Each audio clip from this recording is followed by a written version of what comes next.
Welcome to episode 116 of Coffee and Co-Read, your source for all things literary with Kristen and Catherine, where we believe there's nothing better than a hot coffee and an awesome book. Join us for our virtual book club where we take one book a month and dive into all of the drama, adventure, and romance we can find. Hey, Kristen. Hi, Catherine. So this week, since we are a very fantasy-heavy podcast, and this is a very fantasy theme, we're going to talk about pronunciation of words that are completely made up and names that are completely made up. So yeah, this book, I have listened to the audiobook of it, but I still don't know how to pronounce half of the names. And I feel like every time I hear Kochi in this book, I think the person doing the audiobook says it differently. Like, I can't figure out how she says it. Oh, so, yeah. But yeah, do you have any words that you've struggled with or that really stick out that you are unsure of? I mean, I think Kochi is a big one. I think that it just, like, when you first read the series, like, I find even Feyre is hard. Ianthe is really hard. Even, like, it's Lucian, but I was always calling him Lucian. Yeah. You know what I mean? Like, I just find a lot of them can be tricky. And I think that tracks, like, across a lot of books, especially fantasy books, right? Like, even in SJM's other series, like, I called Kale Cole for ages. Of course. Why would you ever think it's like the leafy green? Never. Never. Yeah. But, like, I would have never called him Kale. Like, pronouncing the A and the O is weird. Yeah. And what else? I think Crescent City got a little better. Yeah. I can't really think of anyone in that one that I was, like, unsure of. But it's a very fantasy trope to, like, add extra letters into names to make them, or, like, change a letter, and it's still pronounced a certain way, but you're, like, gonna put a K there instead of a C, or, like, I don't know. I just feel like it's common in fantasy to just add a bunch of letters and say, that's it. That's how it's gonna go. Yeah. And, like, it's just, I feel like, now again, we're sort of picking on SJM here, even though technically she has pulled a lot of her names from mythologies and stuff like that. So, like, we know they're not made up. Yeah. But even, like, Bryaxis, like, that's weird. Actually, I feel like I've mentioned this before, but I have a cousin who named one of his children Braxis. Not Bryaxis. Yeah. Braxis. Yeah. So, that's weird. Yeah. I feel like there's one that people think Reese is. Is it Rice? Yeah. I see that a lot. Yeah. I know people call him Rice and Ricened. Yeah. And, like, I can see it if you don't know the name for sure. But it is funny how differently, like, it's like when you read any word for the first time and you've never said it out loud, and then you try to say the word and you're like, I actually don't know how to say that at all. Yeah. To be fair, I don't even know if I say Reese's name right. I know I say the Reese part correct, but, like, I feel like in the audiobooks, it's always, like, the emphasis is on the last three letters. Like, Resand. Right? I don't call him that. I call him Resand. Yeah. Like I'm resanding the deck. Yeah, that's fair. Right? I do the same thing. I can't help it. And I wonder if part of it is, like, an accent thing. Right? Yeah. Because we live in Newfoundland. Yeah. So even though it's Newfound land, we don't say Newfound land. Everyone here calls it Newfoundland. So, like, there's always that emphasis on the and. So I wonder if this is just us, like, projecting our accents onto resand, but resand. Yeah, that's a good point. Jeff was watching something the other day, and he said that someone was talking about Newfoundland, and they didn't know how to pronounce it, and someone said it rhymes with understand. Not like rhymes, but like it has the same... Yeah. And I was like, holy shit, that just blew my mind. Yeah, it does, yeah. I had never heard it before. I was like, this is brilliant. I actually think I saw a travel thing for Newfoundland, and it wasn't Newfoundland produced. Mm-hmm. It was from a different country. I don't even remember, because you're nodding your head at me as if you've also seen it. I don't know where I've seen it from. It's not travel. Do you want to know what it is? Yes. It's about electronics and like getting rid of old electronics, and they're like, there's depots that you can drop them off. Oh, okay. And I think it comes on YouTube possibly. Oh, I think it's come up, like we've seen it there. But yeah, they say, I don't even know what he says, like Newfoundland or like I don't think Newfoundland is correct. But he doesn't say it correct. They go like Newfoundland, Finland or something. Newfound. Yeah, I don't know what he says, but I was like, that's not. Why did they get someone not from Newfoundland to do this commercial? Like, yeah. So pronunciations, very interesting. Yeah, I would love if you are putting out a book and the words are suspect, as in there is there's a suspicion that maybe they'll be pronounced other than how you intend. I feel like just include a pronunciation guide. Yeah. Like, all of my problems would be solved if there was a pronunciation guide at the beginning or at the end. I'm okay with that. Yeah, I don't think I can read them very well, so I'd probably just stick with where I am. But, like, I get they're helpful. And then at least everyone would know what it's intended to be. Even if I couldn't pick it out myself, I could be like, what did they intend it to be? Like, everyone would be able to figure it out. Well, that's, like, remember, now this is an old one, but, like, remember when the Harry Potter books first came out? Yeah. Hermione. And maybe it's a British name, so people in the UK probably don't have issues with it and don't struggle with it. I read Hermione, and I thought her name was Hermione. Yeah. I have no idea what I thought it was, but I know that I didn't get it until I saw the first movie. Yeah, same. And, like, there's a name here that's very common where I also feel like I have issues with. It's Sioban. And I always call Siobhan, is it? It is. It's Siobhan. Yeah. But there's a B. There's a B in it. There's an I. And I'm like, when you say Siobhan, that doesn't sound like it has any of those things in it. Yeah. But I would think there'd be a V. Yeah. So, like, I keep seeing the name Sioban. And I'm like, who the heck names their kid Sioban? Yeah. But that's not the name. I get that. Siobhan. Yeah. So, it's not just in books. It's everywhere. Yes. If your name... just give me a pronunciation guide for everything, please. Yeah. Can you imagine? That actually happened to me. Side note. We're going on a tangent. Actually happened to me with a student. I don't remember her name right now, and I wouldn't be able to tell you anyway, just because of confidentiality. But, so she was a student that I had for months. Like, I taught her for, I would say 3 months. I was doing like a April to June replacement for the teacher. Mm-hmm. Literally said her, but I had subbed at the school all year. So, like, I knew her before I got in that replacement. Mm-hmm. And talked to her, called her by name, did attendance, called out. She never corrected me. No one ever corrected me.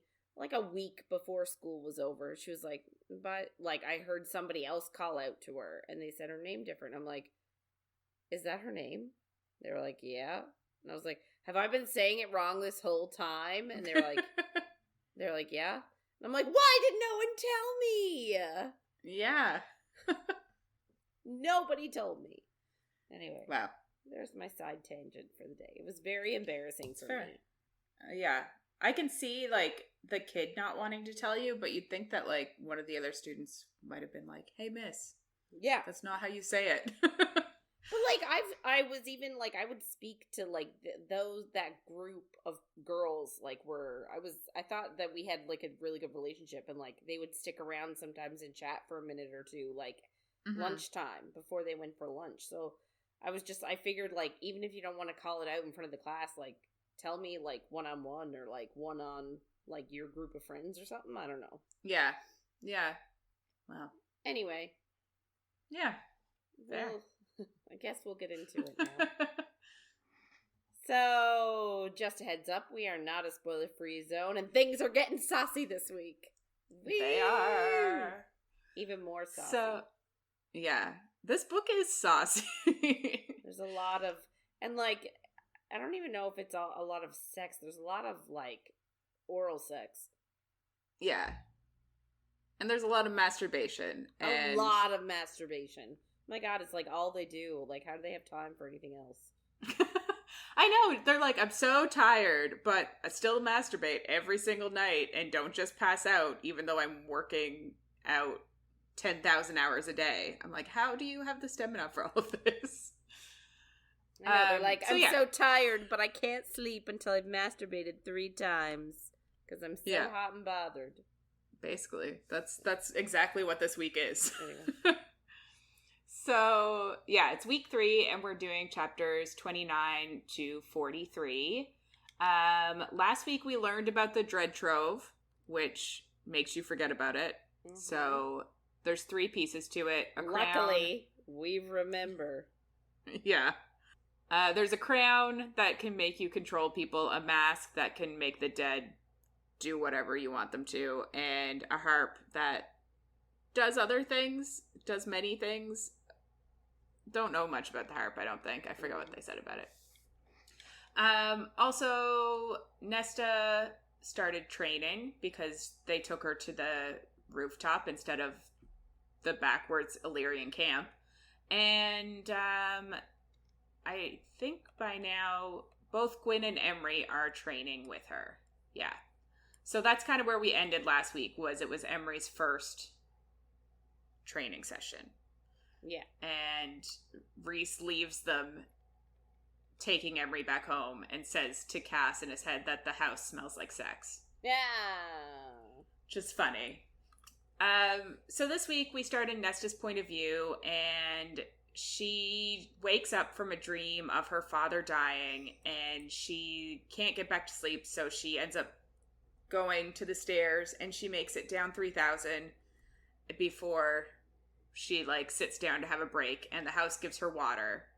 And then she and the house kind of, like, talk about books, and, like, the house kind of responds by, like, flickering lights and, like, that kind of stuff. It's pretty cool. We love the house. The house also gives her bones and stones, and I'm like, she's not going to do this on a step, but thanks, house. But Nesta says that she can't scry to find the trove because of what happened last time, which was Elaine got taken away. We go over to Cassian's point of view now, and he is at a monthly court meeting at, I guess, Rhys and Feyre's normal house. And Emran says that Nesta needs to find the trove, and that she isn't doing enough. And Varian asks why they don't ask Helion about the trove. So, like, obviously they've told Varian about the trove now, so they trust him, but, you know, hopefully at some point they'll ask Helion. Rhys basically says that's a last resort, and they say they'd try to get Elaine to find it before they would go to Helion. And Amren just says, like, both of them should be looking for it. And that actually makes sense. Like, you're trying to find it before Brialyn and Kochi do. So, like, having both of the sisters look for it would probably be smart. But Cassian says, like, Nesta is hesitant because of the last time, but she willed to stop them from, like, asking Elaine to. And Asriel then says, like, there's a darkness to the trove, and Elaine shouldn't be exposed to it. And I hate it. I know. And Cassian's like, but Nesta should? Like, what the fuck? And I agree. I'm like, this is dumb. Why are we saying that one sister is more or less worthy than the other? Like, it's just weird.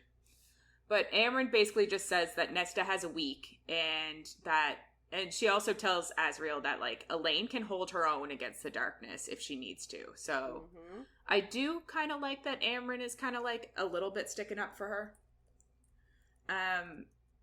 She does Cassian not says, continue that. No. No.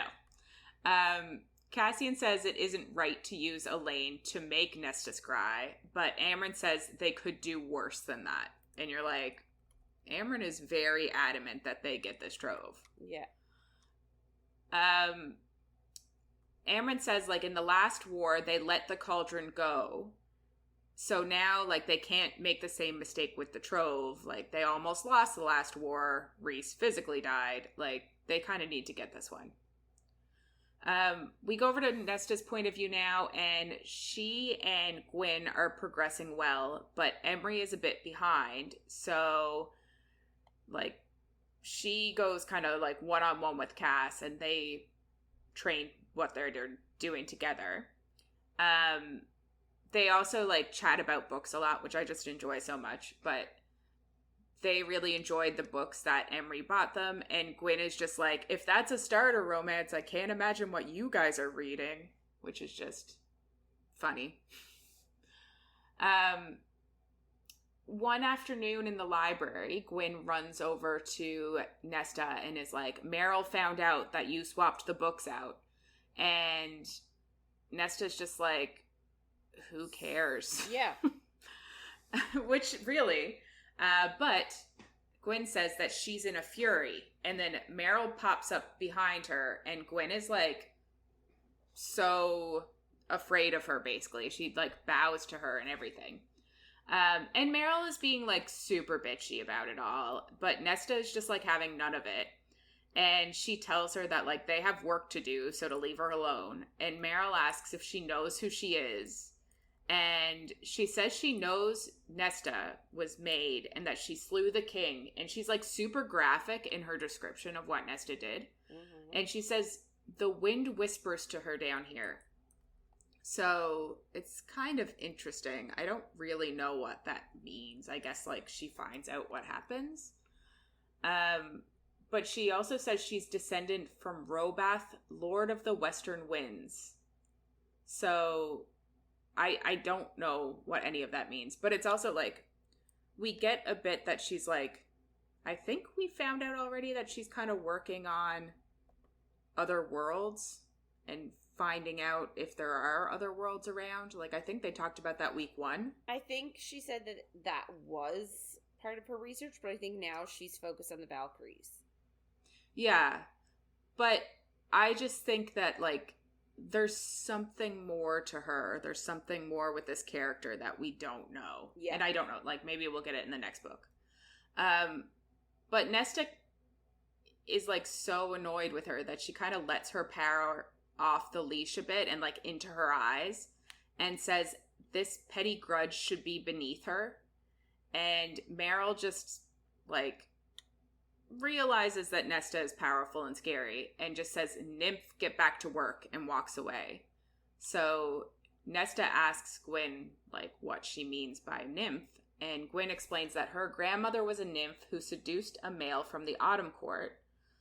So she's actually a quarter nymph, and her bones are more pliant than regular high fae, and she has, like, super deep blue eyes.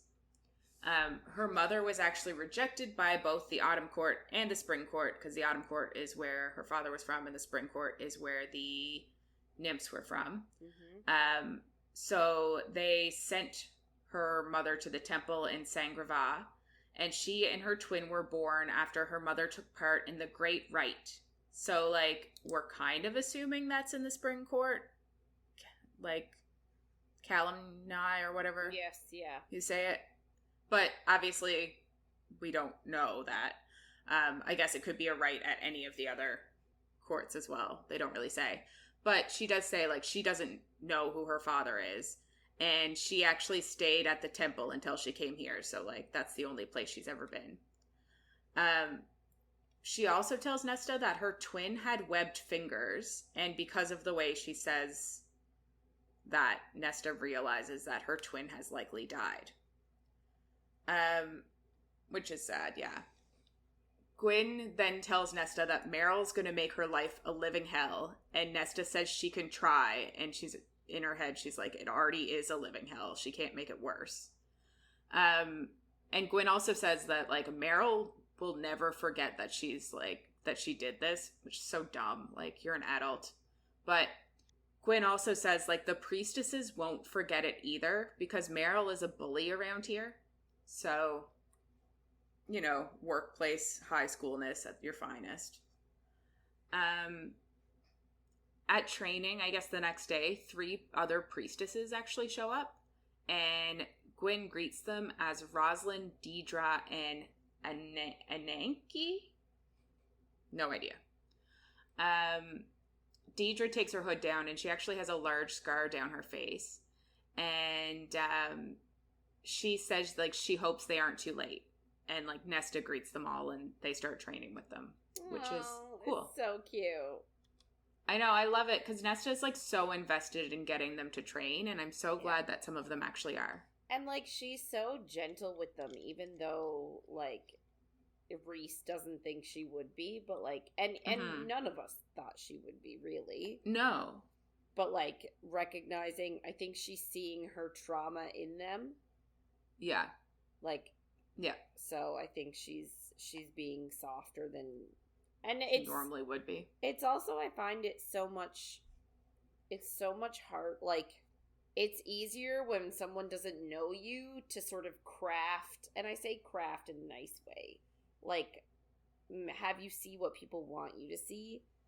Mm-hmm. You know what I mean? Like, she doesn't know these people, so she could be anything to them. So she could act any way, and they'll believe that that's her. Not saying that it's not her, but, like, you know, it just, like, her family already has this set opinion of her, that she's awful, that and she thinks, they all think she's a monster. So, like, yeah, I just feel like, she needs the separation. I think Cassian said something like that last week, because he was like, maybe, like, the way she acts with Gwyn, the way she acts with Emerie, like, maybe she just needs some other people in her life who aren't her family. But yeah, that's a good point. So they're in the library later, and Nesta has a map of all of Prythian, and Cassian's there, and Nesta asks the house for the stones and bones. And Nesta says, like, she is currently asking these priestesses to be brave, and she can't be acting like a cowardly hypocrite. So she's going to go ahead and scry. So I think it is really good for her to have the priestesses around. Mm-hmm. So she takes the stones and bones, and she focuses on her and Cassian's breathing, and she thinks, like, she's failed everything. She failed her father, she failed Feyre for years, she failed her mother, and she's failed Elaine. But she can do this. And I'm like, this headset going into this is not the greatest way to do this, but sure. So she tries to clear her mind, but she can't. And she tries to think of the trove, and she thinks of just the mask. But then she starts to get really worried that it's going to find her, and it's going to find the people she loves. And she actually tries to scry for the cauldron, but then she thinks of the power and rage of it that was on her last time, and she just can't do it. And Cassian asks her to try again, but she just says that she can't. She ends up going right to bed, and, like, has a giant nightmare that the cauldron found her. We go over to Cassian's point of view, and he wakes up feeling terror and dread, but there's no reason in his room for it, because he's, like, in a panic. Yeah. But then he feels like the air is ice cold, and the lights in the house are flashing, and he thinks it's like the house is telling him to run, so he does start running. Asriel comes out of his room, too, and they go to Nesta's room, and she's just, like, screaming in terror. And she's lying in the bed and her body is like arched and there's silver fire devouring her, but like not burning anything else, just all around her. Asriel stops Cassian from running in and Nesta just starts pleading and her power starts sucking into herself and then the window shatters and night comes in and Nesta erupts. And the knight that came in was actually Rhys, and he smothers her silver flames with his own power. And it's like a battle against their powers, and Nesta's asleep. And the house is shaking because it's so wild. And Rhys tries to tell her that it's a dream, but she's like too far gone out of it that she just like can't control anything. Cass walks over to her and says her name, and he feels like her consciousness like shifts to him long enough for Rhys to like smother her power. And then he can tell that Rhys goes into her mind and she calms down a bit and like is able to stay asleep. So then obviously it's Rhys, Cass, and Az next to her while she's sleeping. And Rhys's hands are trembling. And he says it's only the surface of her power.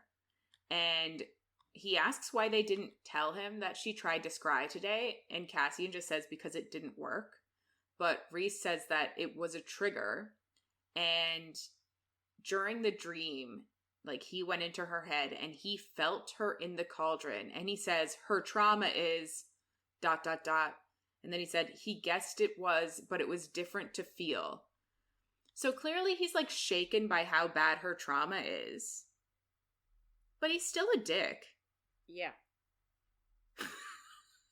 Like, you'd think he'd be like, oh, I understand a bit more now why that was so awful for her. No. Not at all. No, you don't care. Yeah. NBD. Exactly. Asriel asks what her power is then, and Rhys just says it's pure death. And you're like, okay, that's something. And then the window, like, repairs itself, I think. Like, I don't think it's Rhys that does it. I think it's the house that does it with its magic, which just always love the house. Nesta's point of view, a familiar male voice pulls her out of the nightmare, and then another voice was kind in a way it had never been with her.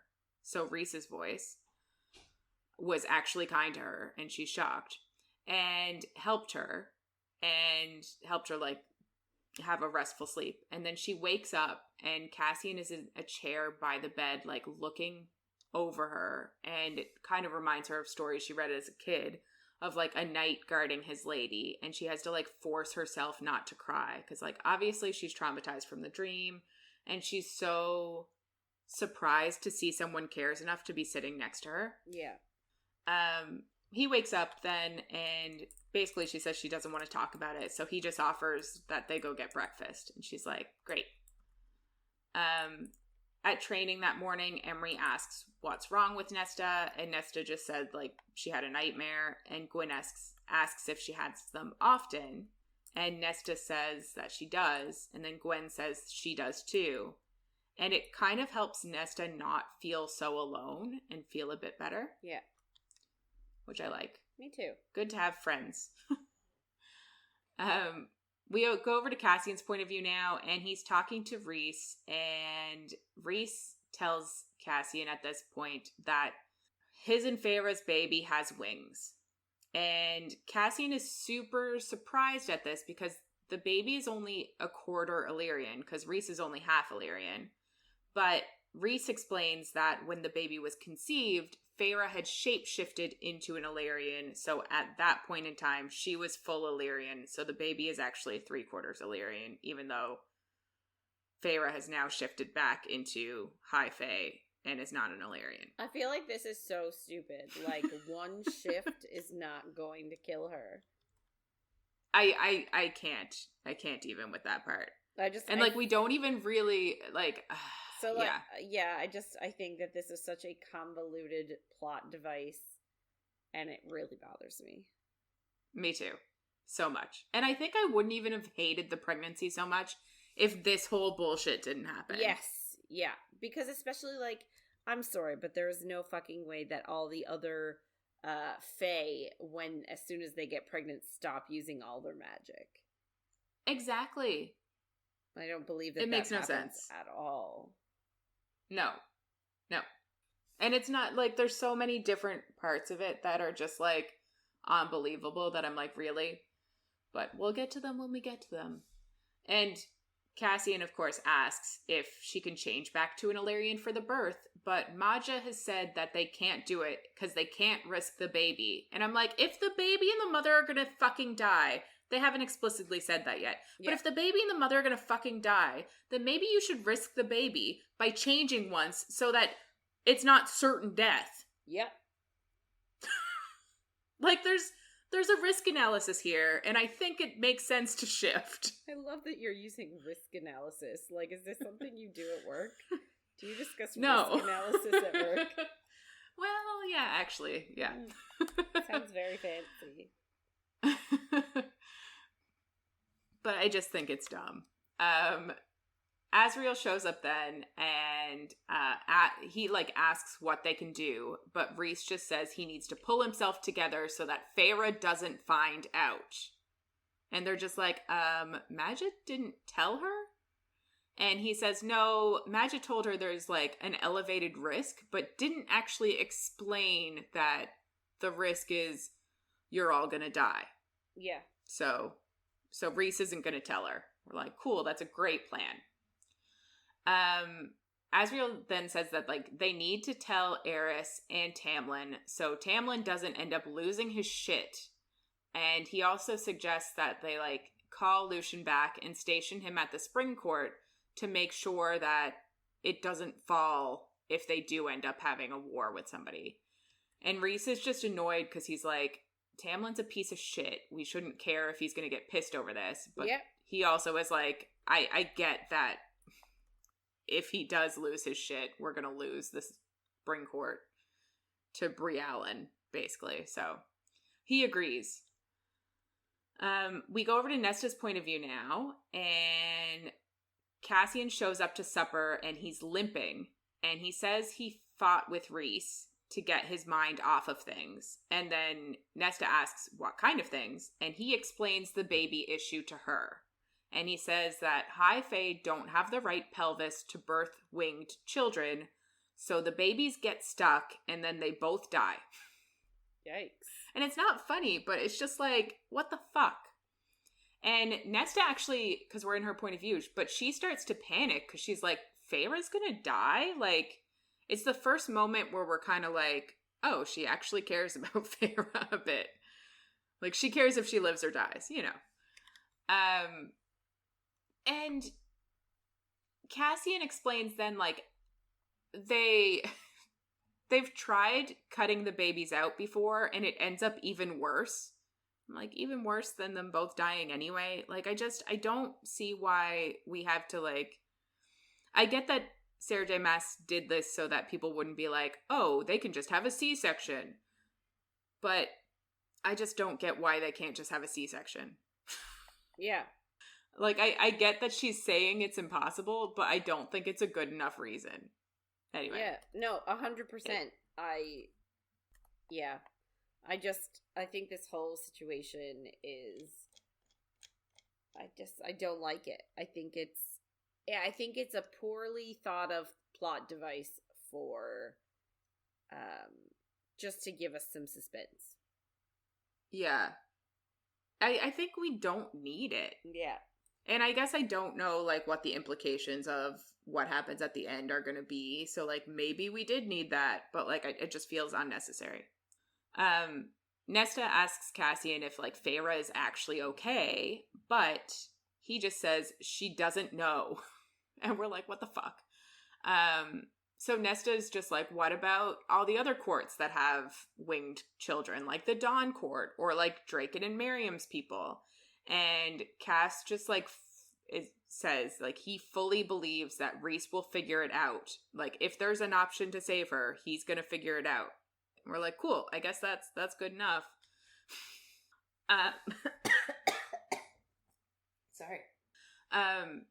Nesta kind of in her head thinks that like she doesn't want a baby born into this world or her like nephew born into this world if there's going to be a war happening. So she offers to scry tomorrow night, and Cass says that Rhys, Amren, and Asriel will be there. So we kind of changed topics completely now, and Cassian asks why Nesta hasn't sought him out. And she's just like, meh. And he's like, I'm taking my cues from you, so I need more information.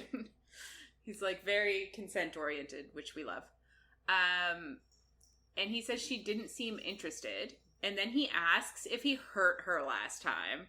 Ugh. And she says, I know, right? And then she answers, she loved when he fucked her mouth. Eee. Yeah, I mean, I guess, like, whatever. Floats your boat. Yeah. I guess, don't yuck someone else's yum. No, that's not even it. I'm just like, I don't know. I'm just like, remember when Nesta didn't swear? Yeah. Like, this is a turn. Yeah. And then she asks if he wants to fuck her on the table. And obviously he says yes. He says he wants to fuck her everywhere. And she says she thinks the house won't appreciate it, even though it is a romance reader. And he's just like, what are you talking about? Yeah. And I love it. I love that the house is a romance reader so much. I just love that, like, no one else, like, knows and connects with the house the way she does. It's like, what are you talking about, the house? Yeah, like, you're a crazy person. It's my favorite part of the book, basically. So she goes over and she kisses him, and she then says that she doesn't want to bed a male who looks like he was in a brawl and to find her when he's pretty again. And she'll let him fuck her anywhere in the house. And he just says, deal. And I love her saying that to find her when he's pretty again. That's like one of my favorite parts. Yeah. Then we just basically jump over to scrying, which is the next night. And Rhys, Feyre, Az, and Amren are all there. Of course, Elaine is not, because too scary for Elaine. God. No, we have to protect Elaine. Poor, innocent, delicate Elaine. Ugh. Yep. I hate it. Me too. I just don't I can't. There's not even... Whatever. Yeah, so everyone else is there. And Nesta kind of just looks. She, like, nods to Feyre. And, like, Feyre is relieved by that tiny bit of acknowledgement of her being a human. Mm-hmm. And Nesta's like, fuck, that makes her feel even worse. Mm-hmm. And she also tells Rhys, like, comes into her mind. And she says that she'll keep the secret that Feyre is going to die. Yeah. Because, you know, let's keep that a secret. She looks at Amren then and hears the words that Amren said to her, that she has become a pathetic waste of life. And I'm like, this is exactly not the headspace you want to be in when you start scrying. Like, fuck off. No. Also, why does everybody have to be there? Yeah. Like, especially since they hate her. Yeah. I agree. I'm like, it's like unnecessary. Cass, Az, and Feyre can be in the room. Yeah. Because Feyre's the one that got her back last time. Mm-hmm. But she's probably not even allowed to use her powers to try to get her sister back because she's pregnant. Yeah. God. You can tell we really appreciate this storyline. Well, we're very against the fact that women, when they want to do things while they're pregnant, shouldn't be able to do them. Like, if you and your doctor decide that you can do something when you're pregnant, you can do it. Don't let anybody else tell you not to, if your doctor is okay with it, obviously. And you are. Yeah. PSA. Although, I mean, in the book, Feyre's doctor says, you shouldn't do that. I know, but I just think it's because they don't understand her power. Yeah. Also, her doctor's dumb. Doesn't know how to do a C-section. Yep. Feyre tells Nesta then that Elaine is safe and has extra wards. Because that's all we care about.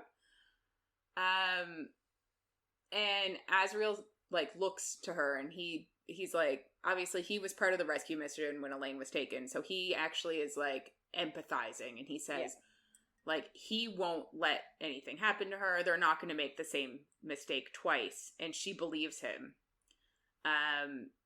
Cassian is sitting beside her and she, like, interlaces her fingers with him. And then she slips into the darkness of her mind and asks about the mask.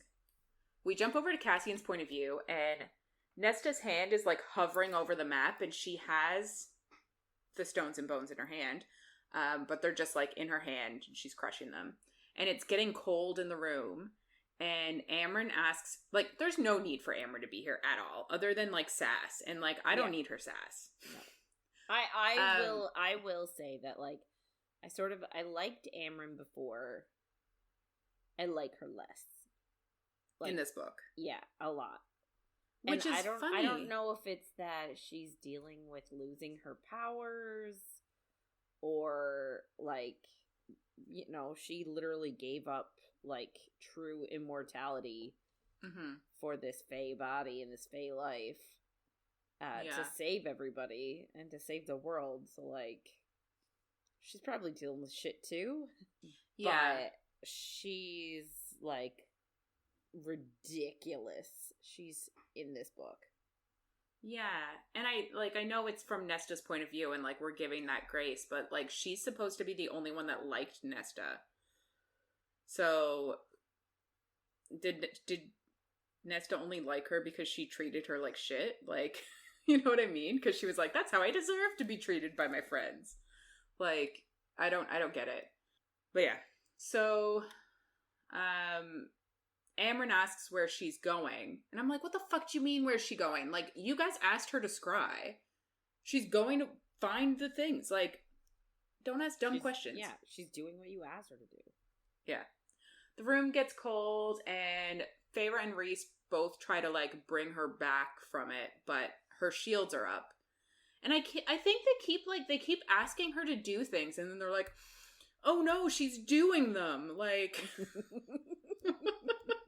oh no, she's figuring it out now. And you're like, yeah, you gotta wait a fucking second so that she can do this. You can't just be like, oh no, the room is getting cold. It just annoys me. But anyway, so they try to bring her back, like, go mind to mind, but she has her shields up. Cassian is actually, we're in his point of view, but he's starting to get worried. So he tells Rhys to get her back, but he can't get past her shields. And they kind of say, like, she's protecting them all. Like, last time she didn't have her shields up, and that's how the cauldron found Elaine. So this time, her shields are, like rock hard. Solid, yeah. Yeah. Like, even Rhys can't break through them, which is wild. Yeah. So, Cassian says her name then, and he, like, uses his power to, like, jolt into her hand, because they are holding hands. She opens her eyes, but they're just silver flames, and she, like, is looking at him, and he doesn't let the fear show, and he tells her to drop the stones and bones. So they can play, and then he lets... This is why I'm also like, why do we need everybody in this fucking room? But he lets her scent his arousal. And he thinks of fucking her on the table, and then he kisses her. And she, at first, like, I don't absolutely love this. It's very much like Sleeping Beauty. Because at first, she doesn't respond at all, and he's just kissing her. And I'm like, the. But, and also, the inside of her mouth is coated in hoarfrost because it's so cold. Yeah. Which is fucked. So he, like, ends up heating up her mouth, and she finally becomes responsive. And I'm like, oh, that's not what you want in a sexual predator. Somebody with a frosty mouth, or somebody that will kiss you while you're unconscious? Just when you're or both. When you're like kissing someone and you're like, oh, they're finally responsive. Oh God. I can't.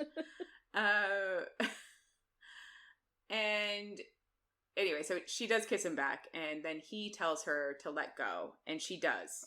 And she kind of goes back to normal, and the map shows, I guess it's circled around the bog of Urin, which is in the middle. So the mask is there, and Amren tells them, like, it used to be holy, and soldiers were laid to rest there, but it has since turned evil. And you're like, oh, there's a mask in a place with a whole bunch of dead bodies. I wonder what's going to happen next. Yeah. So Feyre asks if there's a map of the middle, but Rhys says it's forbidden to have a map of the middle. Why? And I think someone even asks that. And he's just like, forbidden. Someone made the rule. We've never mapped it. Yeah. Okay. Good enough. Convenient. Feyre then just immediately is like, Nesta, you'll need to be armed when you go there. And I'm like, why did we decide Nesta's the one that has to go there? Like, can we have a conversation about it first? No. We can't. Well, obviously, Elaine can't go because, you know, she's Elaine, and Feyre can't go because of her precious pregnancy. Even though they're both gonna die, so it's that's terrible. But like, so if anybody, if that's the end game, she should be the risky one.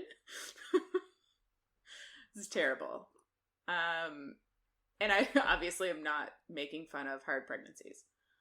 Jesus, this book makes me so mad sometimes. Yeah.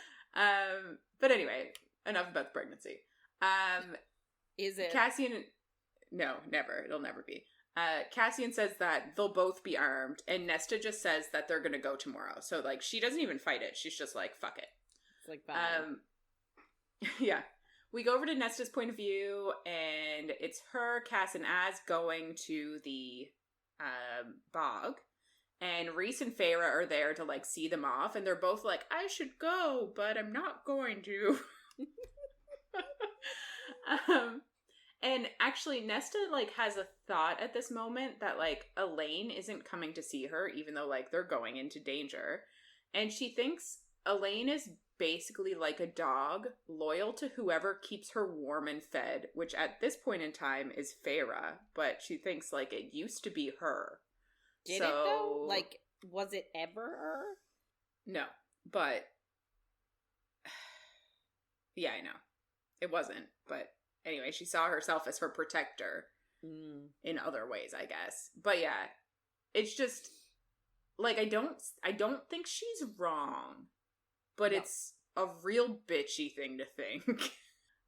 Especially since, like, Elaine actually has other friends now and, like, probably has a more fulfilling life than before. So, still, though, anyway, if your, like, oldest sister is potentially gonna die, like, it's also an equally dick move to not go and say, I hope you come back. Like, just because you're, like, mad at something, like, that she said and that she was going through trauma. Like, I know she was shitty before, but, like, I think I don't know, there is some grace to be given for people going through traumatic situations. Yes. Obviously, there's a line, but, like, I'm not here to tell people when that line is. So, Rhys also tries to tell Nesta that she doesn't have to go, but she knows that, like, obviously they need her power or Elaine or Feyre. So, like, it's her. So she's just like, fuck off. She doesn't say that, but in my head, I was like, fuck off, Reese. Yeah. So Asriel winnows them all to the middle, and it's oddly still there. There's like no insects, no birds, like nothing like that. The water is black and like calm, and not calm, but just like still. Oddly still, and there's like dead trees all around. Nesta asks what creatures are here, and they say, rumor has it, kelpies are here. And I'm like, I wonder what's gonna show up now. They say that, like, they're supposed to have died out, but apparently they used to be shapeshifters who would lure people into the water. So Asriel just says, like, don't get in the water. And you're like, cool, easy. Easy not to do that. But like, it's funny though, because when I think of kelpies, I actually think of like nice like horsies, but then you like head into the water to see the horsey, and then they're like, psych, I'm not a horsey, I'm going to drown you. Yeah. So that's what I think of when I think of a kelpie. Like, they actually exist. I by saying I don't mean they actually exist, but they actually exist, like, in mythology. Like, they are a legit mythological creature. Yeah, she didn't make them up. No, thank you. Yeah, I didn't mean they exist in real life. You did. You did. Although I can't confirm or deny. I haven't seen one. Yeah. But just because we haven't seen something doesn't mean it doesn't exist. So we don't know. We go to Cassian's point of view now, and their plan is basically to just fly over the bog and see if Nesta feels something. Yeah. Nesta just asks about, like, any other creatures here, and he says there are witches and not like the human kind. There are light singers that look pleasant and then drown you in the bog. And I'm like, this sounds like a lot of just drowning animals. People that want to drown you. But he also says, like, the middle is actually just like a dumping ground for these creatures. And she's like, why wouldn't you put them in the prison? And he says their crimes aren't like when humans do crimes. Like, it is in their nature to do these things. Mm-hmm. So they don't really belong in a prison. So they dump them here, and, like, the middle has its own magic that kind of, like, rules itself. But also, you can't really imprison an entire species. Yeah. Well, several species. You know what I mean? Yeah. You can't just be like, ooh, I don't like how you guys do business, so I'm going to put y'all in jail. Yeah. Sorry. It's also odd that they're just like, we don't like how you do business. You live in the middle now. That also seems shit. Like, you can't live in a court because, it doesn't seem great.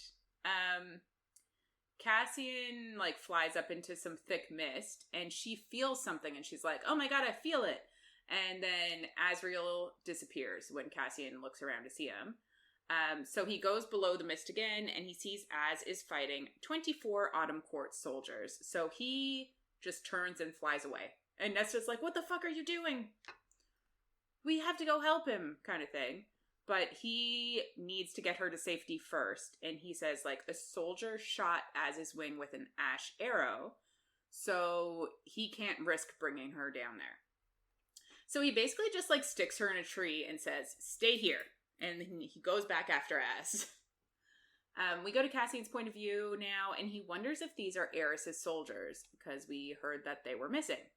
And he also wonders if Eris is the one who fucked them over. So he flies above where they all are, and then, like, so that they don't hear his wings beat, he just, like, free falls into the battle, and it just sounds super cool. I'm like, you're badass. I love you. And then he just, like, basically, if you've read Throne of Glass, he goes into, like, the killing calm and just starts murdering everybody. Yeah, and it's glorious, and we're here for it. 100%. Love it.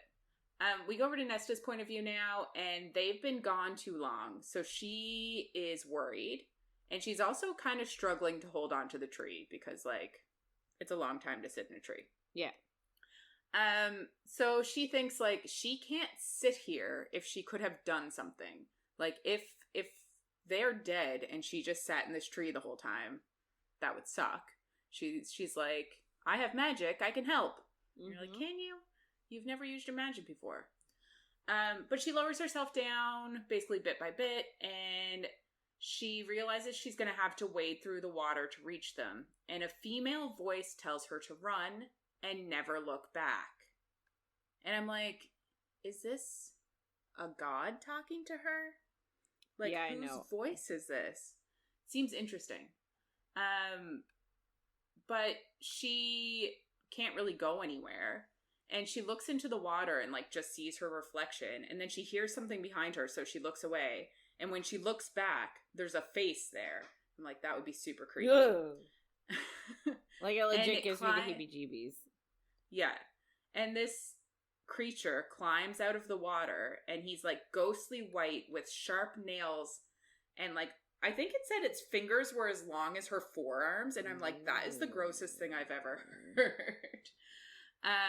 And it had 2 rows of rotten teeth. And when he smiles at her, she ends up peeing herself. And she can tell that he's like, he likes that. Like, he's here for her terror. Yeah. He speaks to her in a language that she doesn't understand. And the voice she heard says run, but she can't move. And he just yanks her into the frigid water. And you're like, this is what they warned you about. Mm-hmm. We go to Cassian's point of view now, and the soldiers are actually wearing Eris's signia. So we're like, obviously it's his soldiers. And their faces are very vacant. Az ends up binding 2 of them together so that they can take them back to interrogate, because you can check their answers off each other and play them against each other when you have 2. Mm-hmm. And Asriel says they smell like they haven't bathed in weeks, and Cassian asks if he thinks they're the missing soldiers, and he also says Eris said that they had been acting weird before they disappeared, so, like, it does make sense. Cassian kind of, like, out of nowhere is like, shit, I need to go find Nesta. So he just, like, he forgot that he put her in a tree. Yeah, he just, like, zooms out of there without saying anything to Az, and, like, is panicked. Asriel follows, obviously, and he uses his shadows to hide the prisoners, so that nobody else finds them, I guess.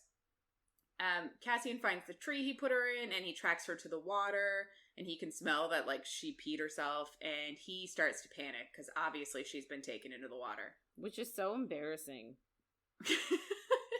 It is. It is. You can smell that she peed. I know. I would die. I would be like, well, may as well drown me. No, I'd be like, oh, you smelled that? Oh, sorry, I really had to pee, so I got out of the tree, and there's no bathroom, so I just peed. I just had to pee. But, like, you imagine I tried to wash my hands in the water. Yes. What a great lie. So much better than admitting that you peed yourself because you were scared of the TT guy. Yeah. I've never peed myself out of fear. No, but I also haven't really been in those situations where I've been that afraid. No. But I'm just wondering, like, would you have to already have to pee? That's, like, a good question. Like, what if you just peed and then got really scared? Yeah. After peeing. Maybe there's nothing to come out.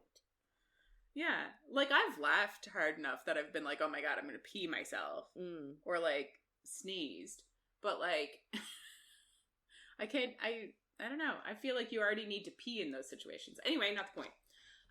So we go to Nesta's point of view now, and she's being hauled through the water. And it reminds her of the cauldron, because obviously that was a traumatic experience underwater. Mm-hmm. And she knows that she's going to die here, but she remembers her weapons. So she gets a knife, and she ends up, like, cutting the Kelpie's arm. And the Kelpie turns and pins her to the bottom, and then kisses her. And I'm like, ugh. It sounds so gross. I actually could vomit right now. But he, like, breathes air into her mouth when he's doing it. So you're like, oh, that's why. But he, like, also disarms her. But also, like, she says that, like, his tongue feels like a piece of, like, rotten flesh. And, like, but his teeth, he has 2 rows of rotten teeth, too. Like, it's so gross. It's so gross. He also doesn't care about hurting her either. Like, he wants to hurt her, so he's like, Yeah.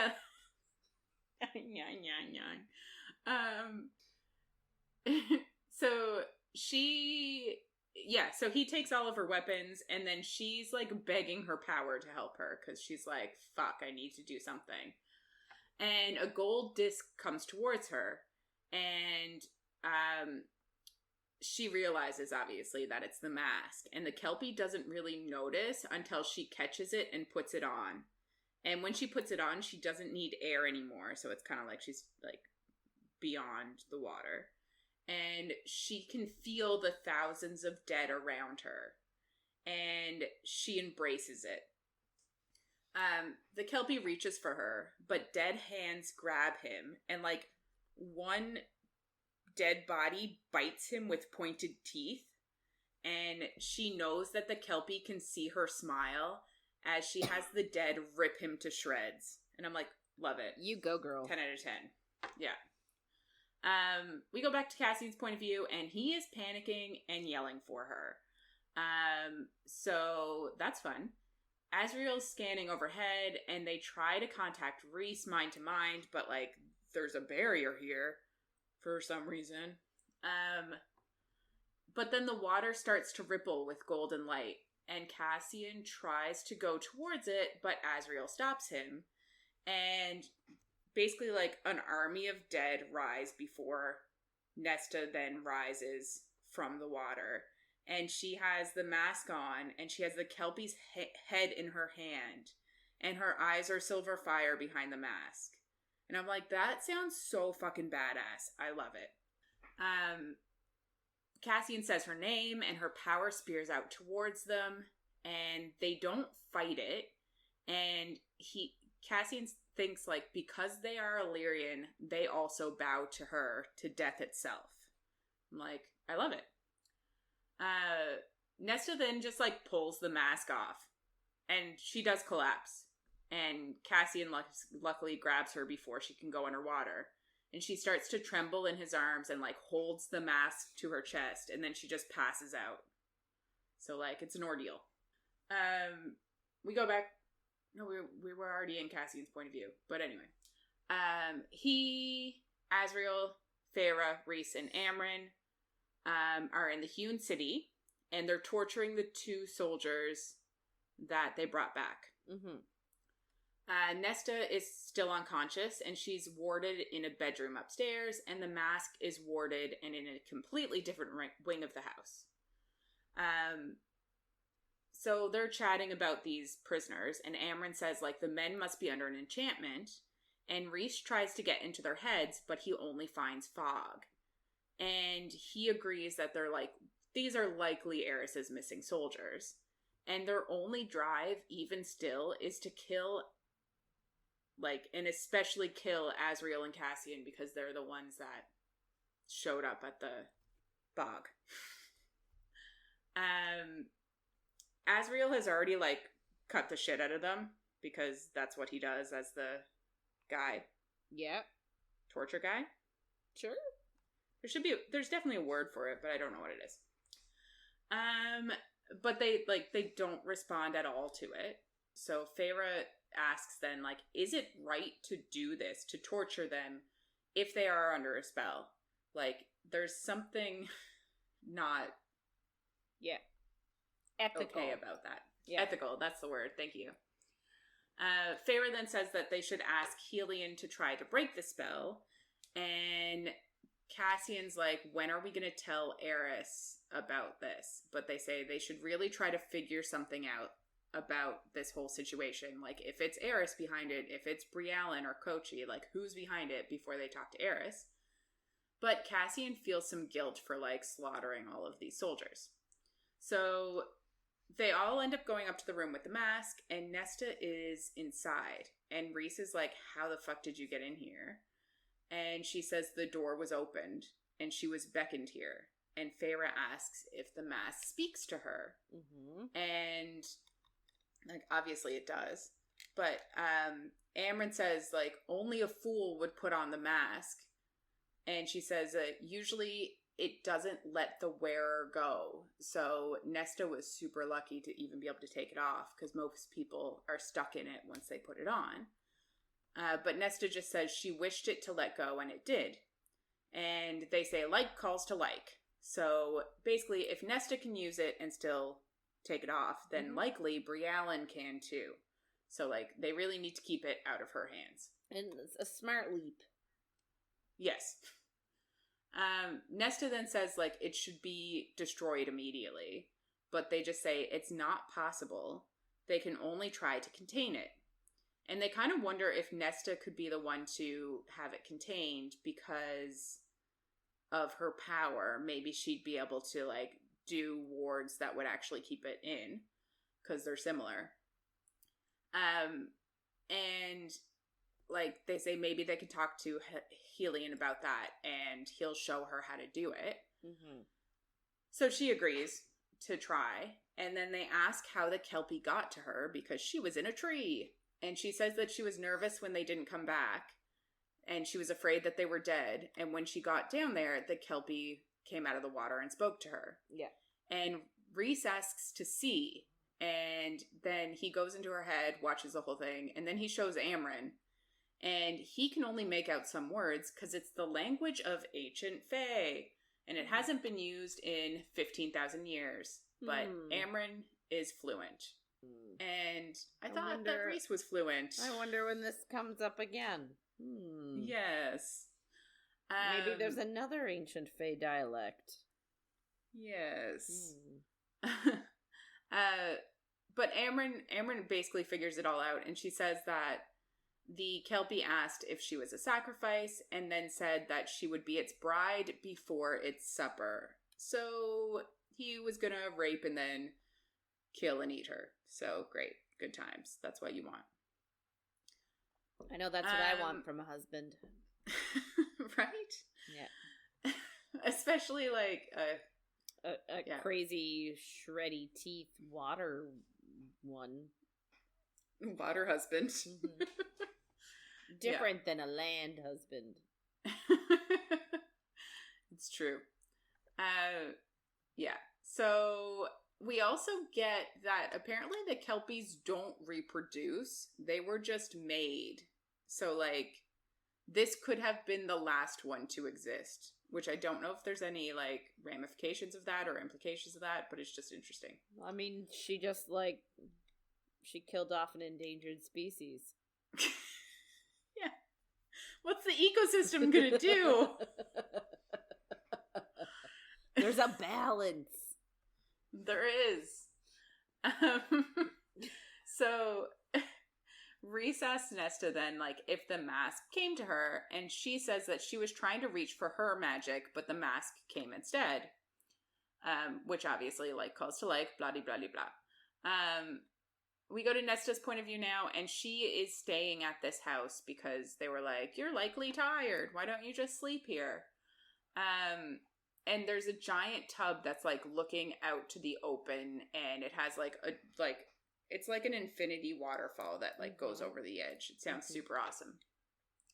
So she is filthy, and she decides to get in the bath. And she's, like, enjoying the sunset. And I love it. Yeah. She's filthy. Yes, she is. She thinks of wearing the mask and how she had no feelings at the time, and it felt good and freeing and lovely. And, like, she wants it destroyed to save herself from it, because she knows she'd give anything to just, like, not feel as much as she feels all the time.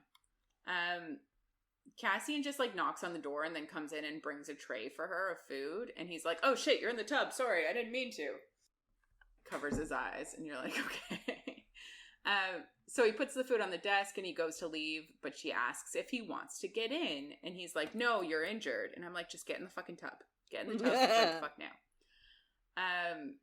But she decides that she needs to make it happen. Like, he's not gonna pursue her right now. So she, like, walks out of the tub and over to him, And he keeps his eyes on her face and asks if she wants this. And she tells him that it's just sex and that's all that this can be. And he says he'll take whatever she'll offer and he'll take her however she wishes. And she asks about her taking him. And he says he'd beg for her to ride him into oblivion. And you're like, there's so much here because there's like the fact of like, he's like, I'll take whatever you'll give me. He wants everything, but like they're both gonna not understand that for as long as humanly possible, and it's gonna piss me off. And the only reason she can't have him is because she has him up on a pedestal, and she hates herself so much that she's like, I don't deserve him. Anyway. So he starts to tease her and plays with her nipples, and she tells him to do what he wants, and he says, the way she looks at him makes him think such filthy things, but one night isn't enough. And he keeps like playing around with her and asks if she wants him in her mouth again. And she admits that she got herself off thinking about it every night since, and thinking about his head between her legs. So she pushes him back to the bed and says he gets to choose in the house, so she can choose where in this house. And by the house, she meant the house, capital H. Yeah. The other house. So she gets to choose here. And he, like, ends up touching her and then licks the wetness off of his fingers. And he pulls her to the edge of the bed and then goes down on her and uses his fingers and asks how she wants it. And she says hard. And he says, thank the mother. And then he pulls off his pants. And he goes to say something else, but she's worried, like, what it's going to be. So she stops him by kissing him. And he pushes in. And she's worried he won't fit because we have to have that whole thing. And he's hesitant because he doesn't want to hurt her. But she pulls him into her. But, like, he stops himself before he can get too far because it's can't hurt her. She's so little. And he is giant, so it takes him forever. He goes in and out until he's like all the way in, and they're breathing in synced, and she feels utter calm. And I'm like, this means something, man. This means something. Yep. Maybe it means you should just have sex with him and then you won't have to worry about your feelings. True story. But earlier he had called her Lady Death. And she thinks of that now, and she thinks that he is her sword. And I'm like, interesting.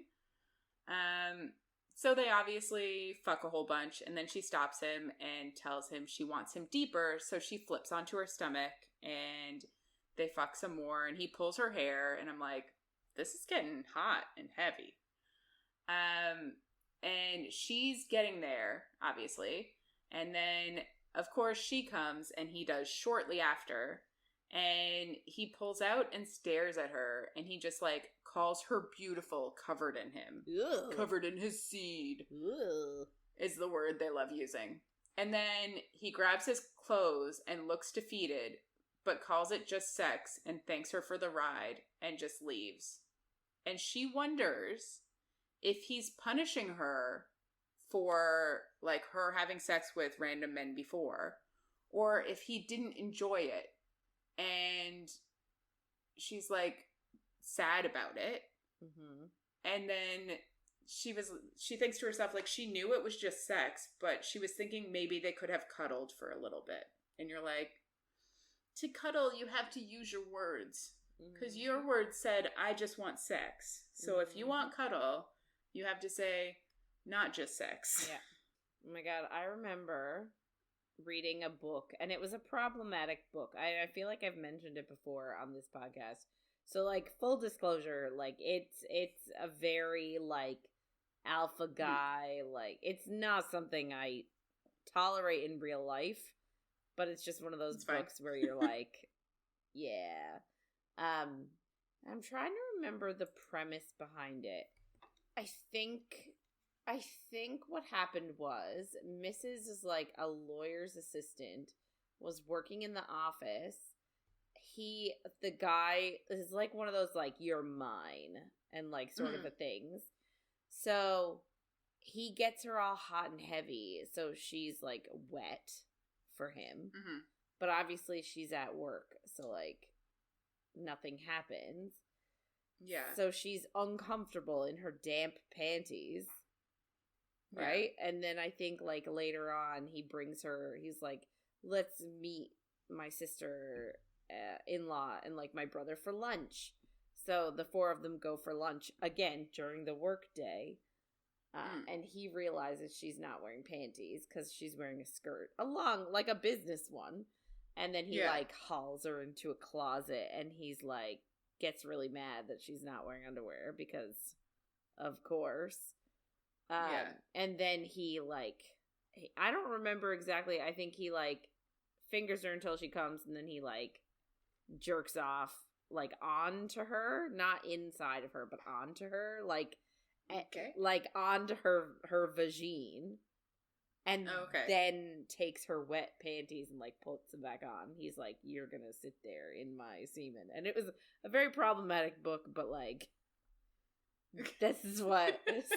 This is where my mind went, because he's like, I'm glad that you're covered in me. And it's like,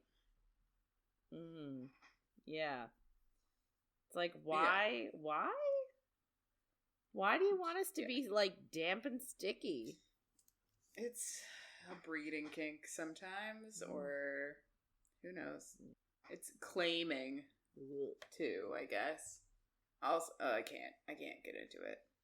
That's like, they want kids, I'm sure. Yeah. Well, that's like that Peter Pan, I don't even remember what they're called. Yeah. Never Night? Never. No, I can't remember. Never King? Maybe. Probably. So I read those, and it was a reverse harem sort of a thing. And all they do is call her their little cum slut. And I'm like, this is so degrading. Like... Yeah. But at the same time, she's literally always full of semen because she's having sex with 4 guys. Yeah. That's the one where there's twins in it, right? Yes. Lost Boys. The Lost Boys, yeah. So the fairies. 2 fairies. And then the guy is like the bad guy. Yeah. Can't control his power, likes to beat women up. Yeah. And Peter Pan. Yeah. And then I think I read the first one. Turns out Tinkerbell's a bitch. And, like, tries to ruin everything. Of course. Yeah. Anyway. Good books. Yeah, sure. I did read them all, so, like... But I remember being like, the story is terrible. But I still had... It's all about sex. Well, I still wanted to know what happened. Yeah. Anyway. So we move on, and the next morning, Emerie and Gwyn are teasing Nesta because they notice that, like, Nesta and Cassian have sort of been making eyes at each other, and they're like, oh, you guys had sex. But Nesta's like, I don't want to talk about it, like, you know. And they're like, okay, well then why didn't we have practice yesterday? And it's because they were in the bog, but, like... Yeah. She's like... I was asked to keep it a secret. I can't tell you. And, like, Nesta can essentially, she can barely concentrate because she keeps staring at Cassian. And, like, I don't know if he has his shirt off. More than likely he does because he likes to take it off while he's training. Anyway, so, like, I guess they notice that she's distracted. So Gwyn ends up telling the girls about a new Valkyrie technique she read up on, called mind stilling. It's just meditating, but, like, they call it mind stilling. And, like, Nesta is really interested in this because she thinks training her mind will help her concentrate and maybe even get rid of her bad thoughts or negative thoughts. Mm-hmm. So I agree. I think she could try it out. And I guess Gwyn's like, the Valkyries actually used it to remain calm when they faced their fears, which is, like...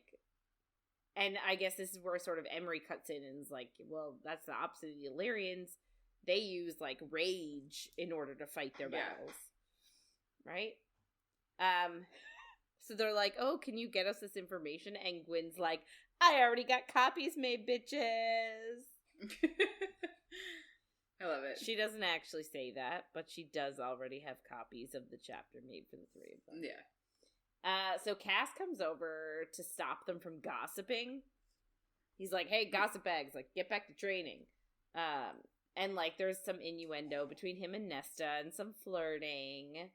And then she challenges him and asks, like, well, when will we get to start training with swords? And Cassian says, okay, fine. You guys can practice with wooden swords. And they're like, wooden swords! And, like, they're complaining. And he's like, I literally didn't get to touch a real sword for he was like, I used a wooden sword for 7 years. So, like, you guys can handle it. Yeah. So he walks her through, like, a series of moves, and then he calls them out and mixes them up for her to, like, start on her combinations. And she says she felt like a key sliding into a lock with the sword, which is telling. Yeah.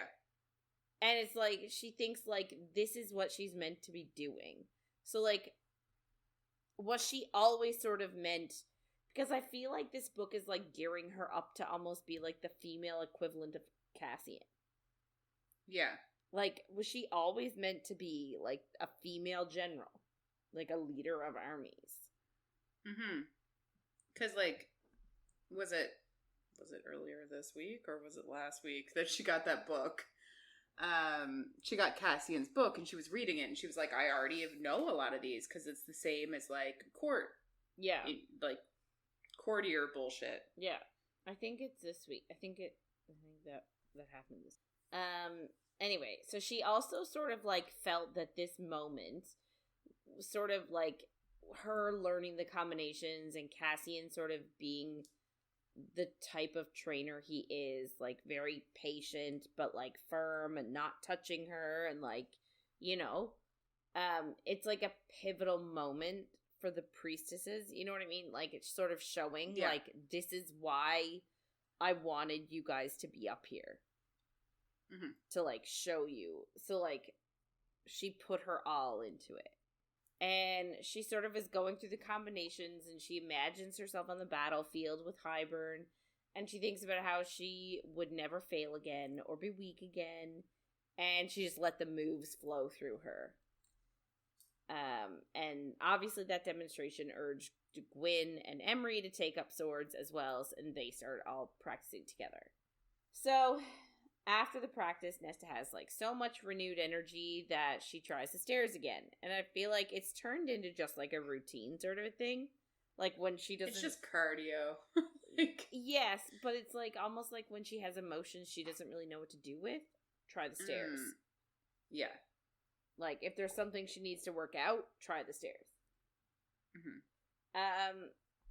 So, like, she felt this, like, renewed energy. Like, she'd been freed from a cage. And she didn't even know it was there. And she said that, like, she thinks that when the Kelpie attacked her, she was terrified. And she doesn't want to feel that way ever again. Yeah.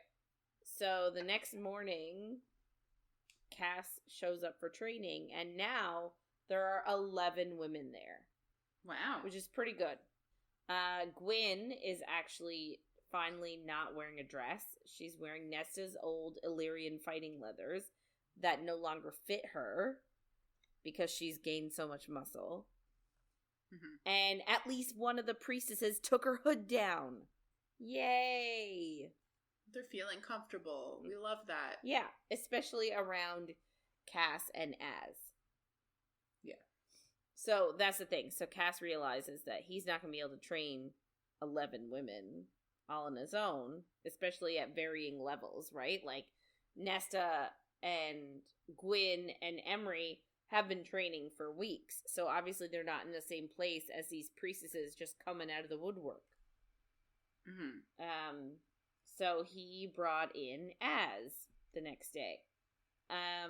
And at that next practice, when Az is there and, like, sort of taking over the newbies, Gwyn, like, I guess Cass notices that Gwyn keeps staring at him and, like, looking over at Az. And Cass is like, oh, he's the one that found her at Sangrava, so maybe she was a little bit uncomfortable with him being there. But, like, she never says anything, and he never says anything. Yeah, it's interesting. And, like, I was listening to a different podcast, and they had a theory that Gwyn is evil. That, like, she's actually the other twin, and I don't understand. Because there has to be a good twin and a bad twin, I guess. That's exactly what I was thinking after our last book. But yeah, like, I guess, are we going to get through all of these books without somebody that has joined this, like, group of people being evil? Because, like, a lot of people are like, what if Elaine's evil? What if As becomes evil? What if this happens? And I'm like, why are we assuming that someone's going to become evil? Here's the thing. I don't think they're going to be able to make Gwyn evil. Otherwise, this entire book would be a moot point. Mm-hmm. Right? This whole book is about Nesta trying to heal from her traumas. You make one of her besties evil, then you're sort of erasing all of that progress that she makes and sort of putting her right back to square one, especially depending on what evil things she does. Like, if she hurts anyone on her in the night court or anybody, she's gonna feel like shit.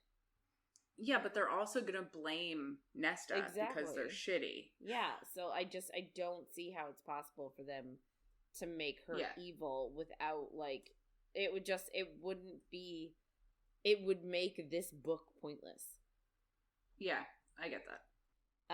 Anyway, so that afternoon, Nesta and Gwyn are working in the library, and they find the meditation chapter on the Valkyries. So they try it out with Gwyn leading it, like just saying the words that they need. And Nesta actually finds it really, really difficult to, like, close her eyes and shut off her brain.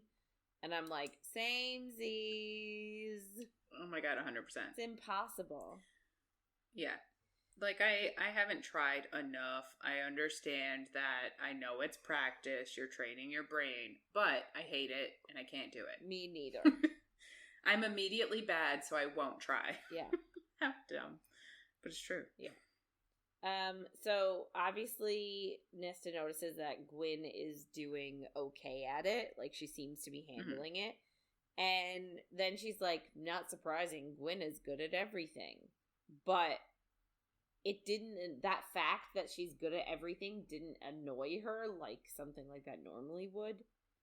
Instead, it just made her proud and made her want to brag about Gwyn to, like, anybody that would listen to her. Yeah. Which is really positive, and it sort of demonstrates that, you know, this is what she needed. Her own sort of... she's growing. She needed her own gal pals. Mm-hmm. Exactly. Anyway, so she admits that, like, Gwyn is her friend. And then she thinks about Elaine. And how Elaine chose Feyre. And Amren chose Feyre. And it's just sort of hurtful. And then she says that, like, she wonders if what Elaine said about her trauma was true. I understand what she's saying, but I don't think that, like, Amren was never going to choose Nesta over her High Lady. Yeah. So, like, I get the whole Elaine thing does feel like a slap in the face, completely understand. But, like, Amren answers to Feyre. Yeah. In a way. So, like, I don't think Amren chose Feyre over Nesta. Like, Elaine maybe did, but I also think this is just Nesta's hatred of herself and, like, she wants to be angry. Yeah. At the moment. So they end the session after, like, a little bit more, and Nesta actually does feel, like, a lot better and more settled in her own mind and her own body. So, some indeterminate amount of time later, like, could be a couple of days, a week, God only knows, Cassian takes Nesta to a blacksmith shop in the Illyrian Mountains and asks the blacksmith to give Nesta a demonstration on how a blade is made. And, like, I think he's doing it to sort of have her earn some respect on, like, how weapons are forged and how much time and effort goes into them. And I guess this particular blacksmith is a little bit crotchety, but, like, maybe is one of the few that wouldn't balk at the idea of having a woman in his shop. Yeah, he's crotchety, but not in, like, a sexist way. Yeah. I feel like he would just hate anybody being there, but he's fine with a woman being there. He's just like, I'd rather nobody be here. It doesn't matter anything. So. Penis, vagina, I don't care. Exactly. Just don't be here. Yeah. So we like him. We do. We don't hate him. But then, like, Cassian is sort of, like, surprised because Nesta is, like, polite to him. She's like, thank you for letting me, like, be here. I would really appreciate a demonstration. So, like, it's like, whoa, she's being polite. That's bizarre. So, after he sort of explained how it was done, she actually asked if she could try her hand at hammering, like the hammering bit. Mm-hmm. And he does let her, and she eventually gets the hang of it. So then that's just with a regular sword. And then he shows her the technique with a dagger, and then a great sword, which I guess is like a broadsword. Like, I'm thinking a sword is like a traditional, like, épée, like something smaller and thin, and then a broadsword is like a honking, like, thick. A two-hander. Yeah. Like one of those big ones. Yeah. Anyway, so she does real well, like, doing her little hammering thing. So that was good. She let out a lot of pent-up feelings and aggression and really got into a really good rhythm. Mm-hmm. So Cass also, he hasn't sought Nesta out for sex at all. Apparently he thinks that, like, he wants her to come to him when she is ready. Which, she's so headstrong and proud. When is she gonna come to you? I guess, I don't know. They're both. I don't really, I don't get it, but at the same time I do. Because I understand he wants her to sort of make a move in their relationship. He doesn't want him to be the one doing all of the pursuing. Yes, and I also understand that, like, if you read Frost and Starlight, like, he kind of puts his heart on the line, and she kind of shoves him away so hard that it destroys any chance of him ever putting his heart out to her again. So, like, I get it. But I'm also like, this dance back and forth of, like, neither one of them wants to be the one to initiate is killing me. Yeah. Anyway, so he noticed that, like, she's become really super focused in training and very intense, and that, like, makes him happy. So, like, he's okay with the way things are. Even though he, like, wants to have sex with her all the time and, like, is not making the move, he's happy that she's, like, growing and evolving.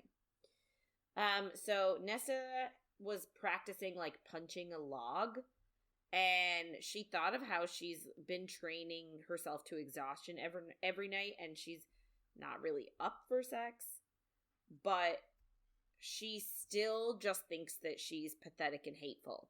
Even though she's doing better at training, it's not sort of fixing her emotional trauma. Yeah. But, like, she's just venting all of her emotions through the training. So, Lucian comes and watches her train. Apparently Feyre wanted him to see Nesta and how she was doing, considering Lucian hadn't seen her in a while, which is stupid. Like, why does Lucian need to see how she's doing? Well, also, they mean nothing to each other. But why does Feyre need Lucian's opinion on his sister? Her sister. Yes, I meant her sister. Yes, that was. I know. I know you did. A Freudian slip. Yeah. But yeah, like, why are we trusting Lucian's opinion on anything after he also enabled Tamlin to keep her in the house? Like, I think she's just trying to give him a task or something. I don't know. It's dumb. Yeah. But Feyre can also just look in Cassian's head and get an unbiased example. Like, I get that she's staying away because Nesta doesn't want to be around her, of course. I don't blame Nesta. But, I don't know. I'm just like, just look in Cassian's head. Look in Rhys's head. He's seen them too. Like, why? Yeah. Are you trying? Maybe she's trying to scare Lucien and be like, hey, shape up. My sister's scary. Yeah, I don't understand why Lucien needs updates on Nesta at all. He does not. I think that's silly. Yeah. I think it's plot, but I don't even understand the plot. No, it literally never comes up again. Exactly. And like also on top of that, like I have no words. I know. I don't have any. Just don't get it. Anyway. So Nesta is like punching this like whole log, and then she hears it crack. So she broke it. And then she just walks into the house. So I guess they had blankets and stuff like put around the log, sort of to be like a makeshift like punching bag. Mm-hmm. But she had been so focused that her magic had actually burned through the wood and burned, like, caught fire on the inside. Mm. And then it burned from the inside out with her, like, cold fire. And the log just, like, disintegrated into ashes. And Lucien is, like, just terrified. And he's like, Mother, spare you all. Like, he's like, maybe you shouldn't be training Nesta because she's just becoming more terrifying. Is that the point? Like, I just don't get it. Yeah, I don't either. It's like, to prove that she's scary? I don't know. Me neither.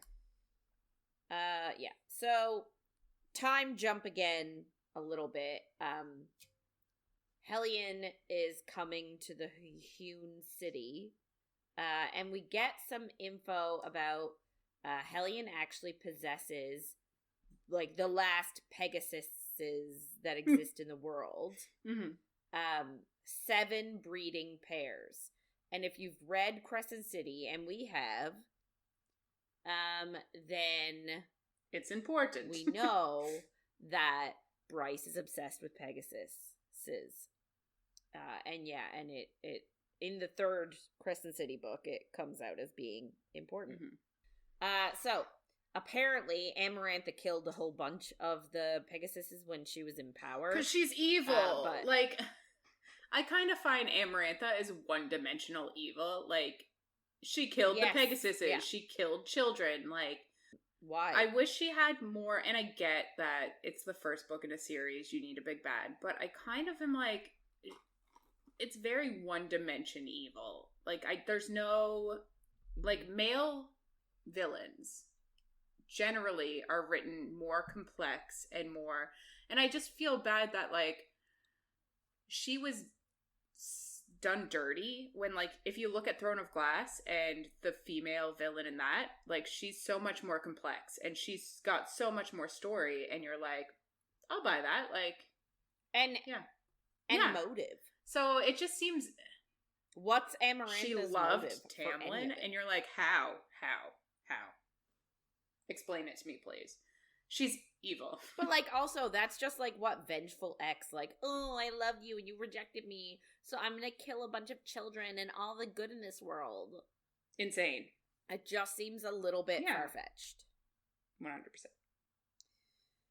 Anyway, so, she killed essentially almost all of them, but, Helium managed to, like, let some loose and managed to get them back when Amarantha's gone.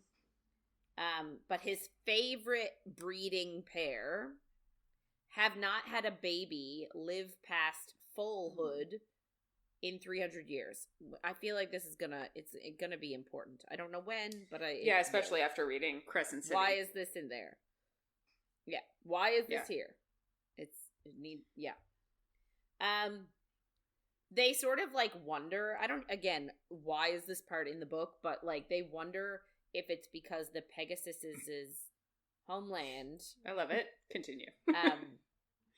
Which was actually the island that the prison now sits on, has changed so much. I think I'm assuming that. No, they say that the Pegasus' homeland is the prison island, and now it's I think they say it's kind of dying. It's a prison. It's... Yeah, they said they worry that it's changed so much it's disappeared. Yeah.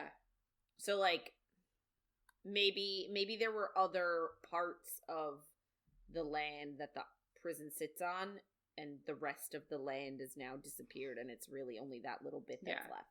We're not 100% sure. Which makes sense. Like, we do get some answers in Crescent City 3. Yeah. So, Rhys, Cass, Az, and Feyre are watching Hellion land in the Hewn City on his Pegasus. He flew it down. And he asks Feyre if she wants to take a ride, but she says she can't risk it, and Rhys actually lets her shield down so Hellion can smell the baby. So this is like the first person outside of the inner circle that knows about the baby. But they're risking telling him because they need his libraries to try and even though Feyre doesn't know this. Because Feyre's just like, he's our friend, I want to tell him. Yeah. 100%. But they're like, dude, you've got all the libraries, the best in the land. Can we borrow them? Yeah.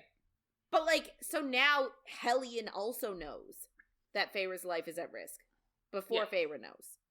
Anyway, so great communication for fucking the man whose motto is "It's your choice."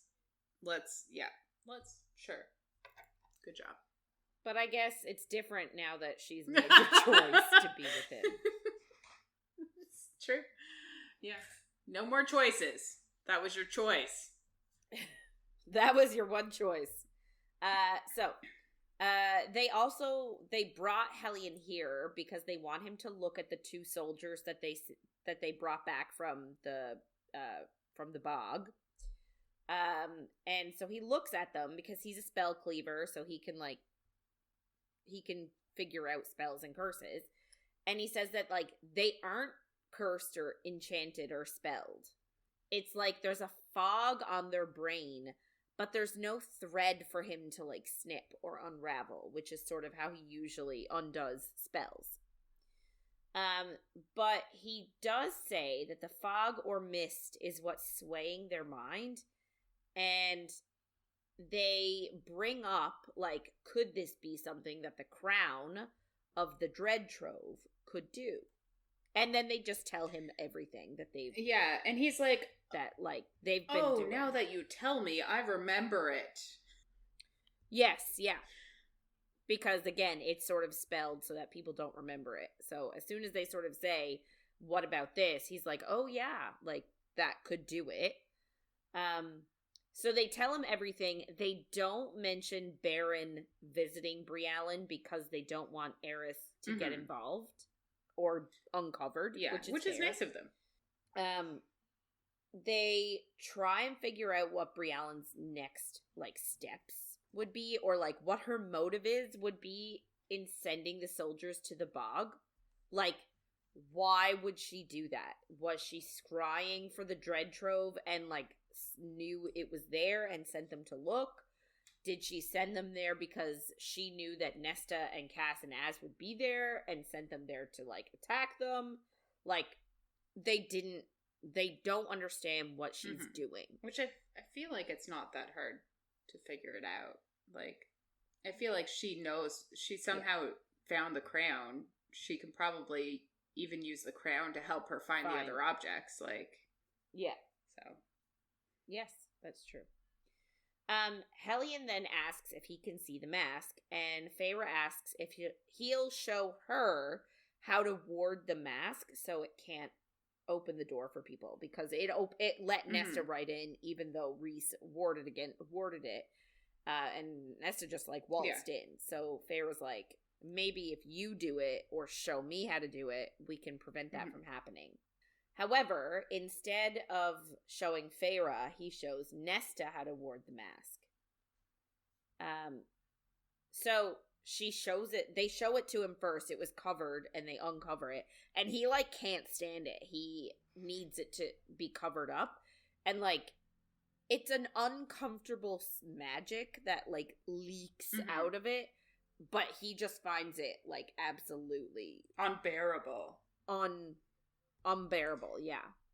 And he thinks that maybe it affects him more because maybe one of his ancestors used it and his blood is reminding him of the cost, which I think is stupid. Maybe he's just more sensitive to magic, that sort Which of makes magic. sense because of his, like, magic abilities and stuff. It makes sense if that were the case. The type of magic he has. Yeah. Like, no, we don't think that. Why would anybody think that? But I guess maybe this is a breadcrumb, maybe, because, like, it's a big theory that, is it Helion? Is that he's gonna die? It is? Oh, I guess, because then his son will take over and become the new High Lord. And that's how he's gonna find out, because nobody can tell him before then, because that would be respectful. Yeah. Also, wait, no. Why did... Sorry. But if you can smell a newborn baby in Feyre, you can smell who Lucian's father is. There's no way that all these Fey motherfuckers with their good sense of smell, who can smell when somebody's fucking aroused, can't smell that Lucian doesn't smell like the Autumn King and kind of smells like Helion. Like, I don't believe it. Anyway. Sorry, I agree with you. Just had to get that out. And Feyre waltzes in from the human lands and is like, oh my god. And you're like, what, did you get this tidbit from the fucking Suriel? Because there's no way you came up with this on your own.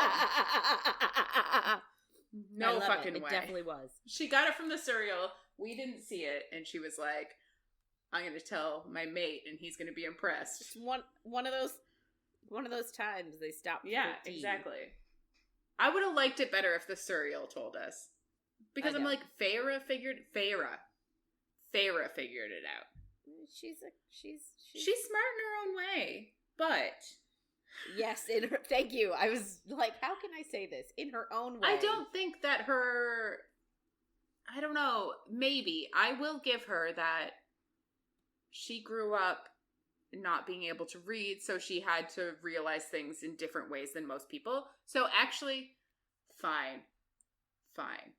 I will give her that she can recognize it, but someone who's alive 500 years should have better skills than her still, even if that's not something they're working on, because they've been alive 500 years. Yeah. No, I feel you. I am right there with you. Also, it's weird that Lucian's there, and Helion, I always say it different, but that they're both there around the same time, because you were literally just talking about Lucian. And it's weird that, like, they brought them both up, but they don't see each other. Because, like, when we first read this book, we were like, oh my god, are they going to tell them? Because, like, you fucking should. And if Rhys is being like, hey, can you look into saving my baby and its mother? Then maybe he should be like, also, you have a son. You have a child. He's fucking old now, but he's yours. You can still see him. Yeah, know that he exists. They don't even think about it. They don't even think about telling him. No, they really don't. It does not get brought up. Do you think Sarah J. Maas forgot? I don't think so. I feel like we're gonna get more when we get Elaine's story. Because if Lucian is involved. I just wish they had told Helion. And also Lucian. Separately. Mm-hmm. Together, sit them both down and be like, Helion, you are the father. Like, straight up Mary Povich. Jerry Springer, too. I love it. Yeah. Okay. You can get back on task now. Sorry, I just needed to get that out. Thanks. Do you feel better, though, now? Yeah, good. Anyway, so they key the wards, actually, to Nesta's blood. And, like, of course, Cassian is on edge the entire time. Bleeding. They took the little tiny pinprick of blood they needed, but he's, like, grinding his teeth. And Helion is, like, so he teaches her how to lock it, how to put the wards in place. And then he's gonna teach her how to, like, bring them down. But she's like, no, I don't want to know. And, you know, earlier you mentioned how, like, she was, like, sort of had an urge to put the mask on because it, like, silenced her brain. So, like, she's sort of grappling with that. Sort of like an addict sort of a thing. Yeah, you know what which I mean? is an interesting, like, trait to put on her character, especially coming up, I think, later. Yeah. Maybe next week. Yeah. So instead of her learning, Hellion teaches Reese how to do it. So, like, Reese can just teach her on the fly if they need to. Sure, that won't become a problem. Actually, I don't know if it becomes a problem in this book, because I haven't finished it this time through. I don't remember. So Reese asks if Nesta and Cassian can both meet up with Eris tomorrow and tell him about his soldiers and what happened. And Nesta asks why she has to go, and Reese tells her it's because she understands the game. So, like, he already realizes that Cassian is not, like, good at this, like, court game, like the word game. And it just brings it up, like, why did he ask him to do it anyway? Like, why ask him to do it if you know he's not good at it? But I think it's just a way to push Nesta and Cass, like, together and have them go on missions together. Plot device. True. So I guess they have a conversation, I'm assuming after Hellion leaves, that Az wants to go check that Brialyn actually has the crown. But Feyre is like, no way, you're not going anywhere near there. You could be captured and influenced. So she makes, like, a formal High Lady decree that he has to stay away from her and to pull all of his spies out. And he is pissed. So, like, I understand where she's coming from. Like, this crown means business. Yeah. And, like, they haven't been able to figure out how to even take the fog away. Exactly. So, like, if it ended up on one of our main guys, what are we gonna do? Just kill him? Yeah. That's, like, so far the only solution. So Cass asked Nesta what book she was reading. I guess she was reading a book to pass the time waiting for them. And it's actually, he thinks it's a romance novel, but it's actually a strategy book. And she sort of says that, like, she doesn't want to be someone else's weapon. Like, if she's learning how to train, she wants to be able to wield herself. And I'm like, yes. And this is what you said earlier. You were like, she is the other side of the coin to him. Like, if he's a general, she can be a general in her own right, and she's going to lead armies. And it seems like she's stepping into, yes, love it. Yeah. So yeah, and she actually tells him that, like, she has ideas of maybe commanding a small contingent of females, like a small unit. Like, she actually, like, has that ambition. And she says, like, since she's immortal now, like, she's got time. Yeah. So yeah, like, it's a good goal for her. So later that night, Cass actually brings Nesta some more strategy books, and he goes to leave, and she straight up asks him if the sex wasn't good for him. Which I really appreciate. Like, this is sort of the frankness that I think they need in their relationship. Yes, yeah. And I appreciate that this is sort of her making that first step. Yeah, it is. Right? She's like, was it not good for you? Is that why you haven't, like, come to see me again? And he just tells her that he doesn't want to be selfish and demand sex from her when she's so dedicated to her training. But she just tells him, like, you're not demanding sex if I want it too. Which I also think is important. Like, if he's asking for it, she has the right to say yes or no. And if she wants it, then that's a yes. That's not a demand then. Yeah. They get all hot and heavy then, and, like, he asks her if she's been, like, touching herself to thoughts of him, and was it as good as when he touched her? And, like, so then they decide they're going to do an experiment. So she has to touch herself, then he'll touch her, and they'll compare the two. Compare and contrast. Yes. So she touches herself, and obviously that turns him the heck on until he can, like, barely hang on. And then she asks whether he wants to watch her come or taste it. And he obviously picks taste. And then he does taste her. And he thinks about how he wants to teach her wing play eventually, but, like, right now ain't nobody got time for that. So he takes his clothes off, and they've got, like, really hard, have really hard sex, which is something they usually do. Like, it's usually really hard and fast and rough. And he even bites her neck. So, like, a woo moment. And obviously they come simultaneously, because that's how sex works. If you didn't know. And obviously you've been doing it wrong, reader. That's what all these books are telling us. If you don't come at exactly the same minute, yes, you've done it wrong. Or shortly after, because of that. Yeah. Mm-hmm. Yep. Yeah. So they cuddle for a second, like, afterwards, and they sort of wind down. And Nesta thinks to herself that she's never been like this with someone else before, and she already wants him again. And, like, just looking at each other makes her want him. And sure enough, he gets hard again, and they go for a second round. The next morning, he gets summoned super early to the river house. Rhys actually called him as an Amren there. The blacksmith that we talked about earlier, that Cass took Nesta to see, came by and dropped off a dagger, a sword, and the great sword that Nesta had been hammering at his shop. He said that they were cursed, and he doesn't want anything to do with them. So I think our feminist blacksmith is not team feminist anymore. He's not wrong, though. It's different than, it's not just because a female touched them. I think he would have used them and sold them, but he's like, there's something different about these. Yeah. So Rhys hypothesized that Nesta actually imbued her magic into the items. In other words, she quote-unquote made them, and no one has been able to do that in, like, 10,000 years.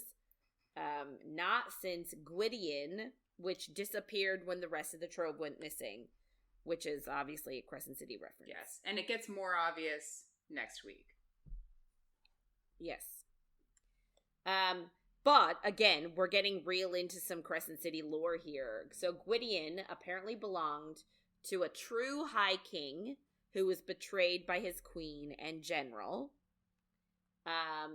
And Gwydion actually got its powers when a high priestess dipped it into the cauldron.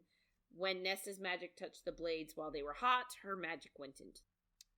So, again, that whole High King, Queen, General thing is straight out of Crescent City. So Amren is cautioning against the weapons. She says, we shouldn't use these, because Nesta didn't know what she was doing, so they don't really know what emotions went in there. So, like, her emotions could have shaped her power into anything. And it could be very, very dangerous. Well, and we know that she was working shit out while she was there. Like, she was literally, like... Yeah. Emotionally working feelings out. So, like, if she was thinking the wrong thing, who knows what could be in these weapons. Yeah. So, Cassian, like, wants to use the blades to figure out what power they have. But Amren says, like, no, absolutely not. She can feel the power coming from, especially the greatsword. And they're like, she hammered this one the longest. And he was like, yeah, she did. And they're like, we can tell. So it's very powerfully charged. So they plan to treat the weapons as a new trove. But they worry that people will find out.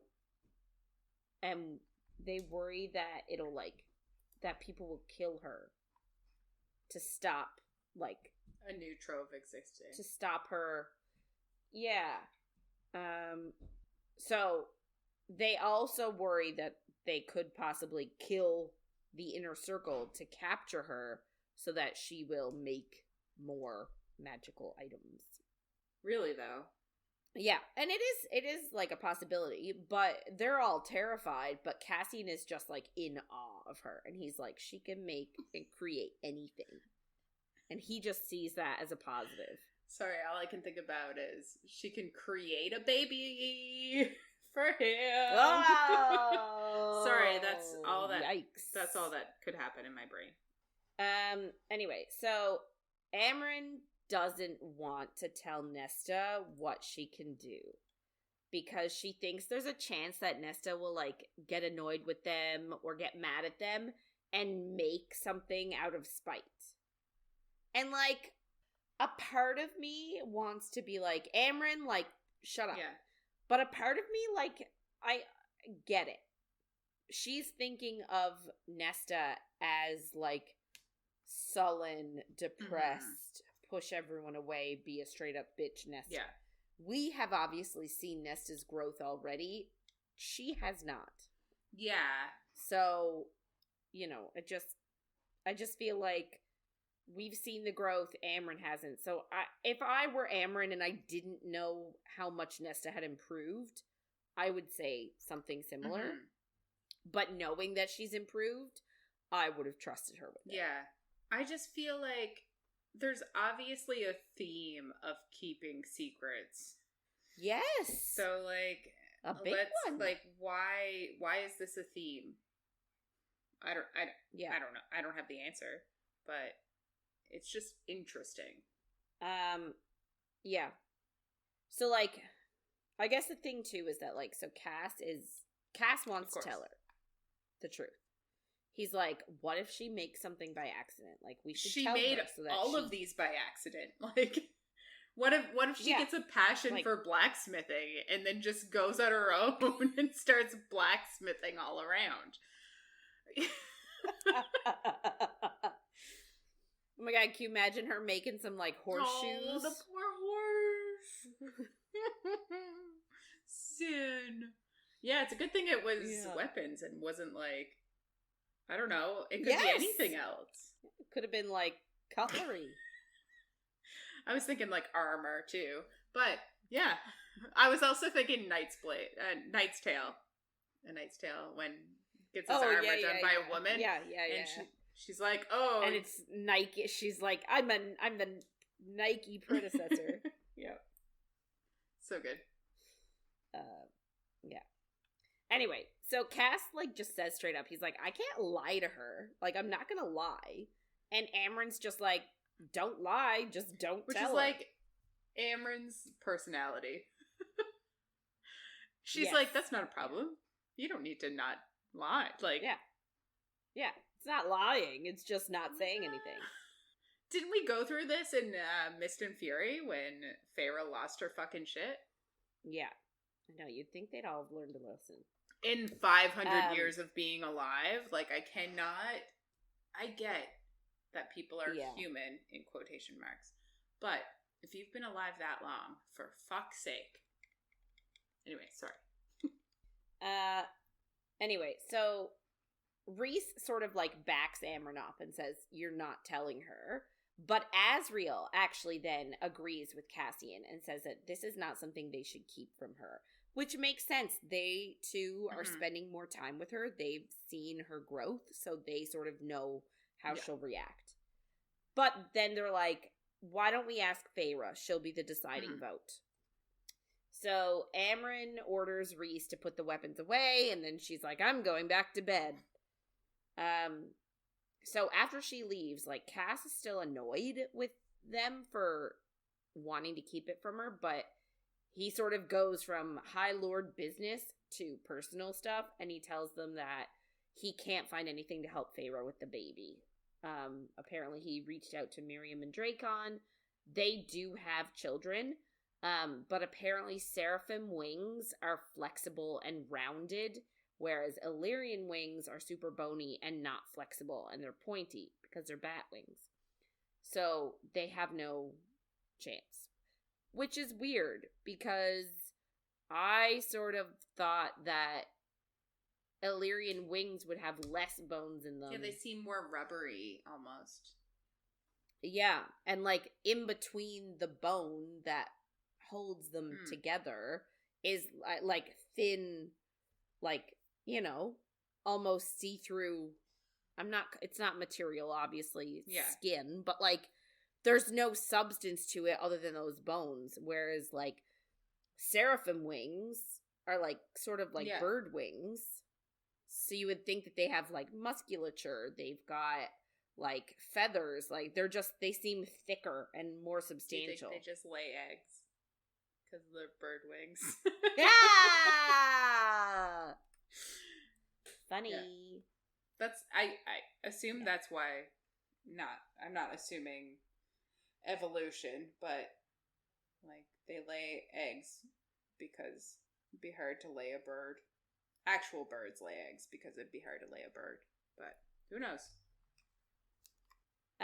Anyway, so Therian apparently is no better. Therian is at the Dawn Court. No, Therian is at the Summer Court. Yeah.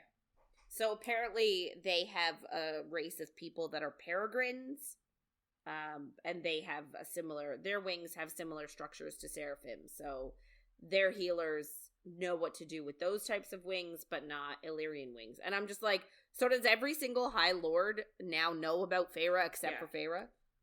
Seems like it. I guess they could say, it's about somebody else. Sure. Yeah.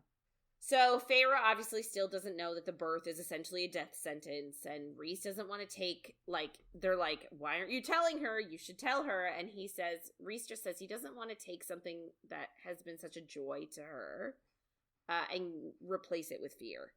And they haven't even told anybody about their bargain either, that if Feyre dies, Rhys will also die. So that's realistically, he should be like, 2 heads thinking about this problem is better than 1, and maybe I will live.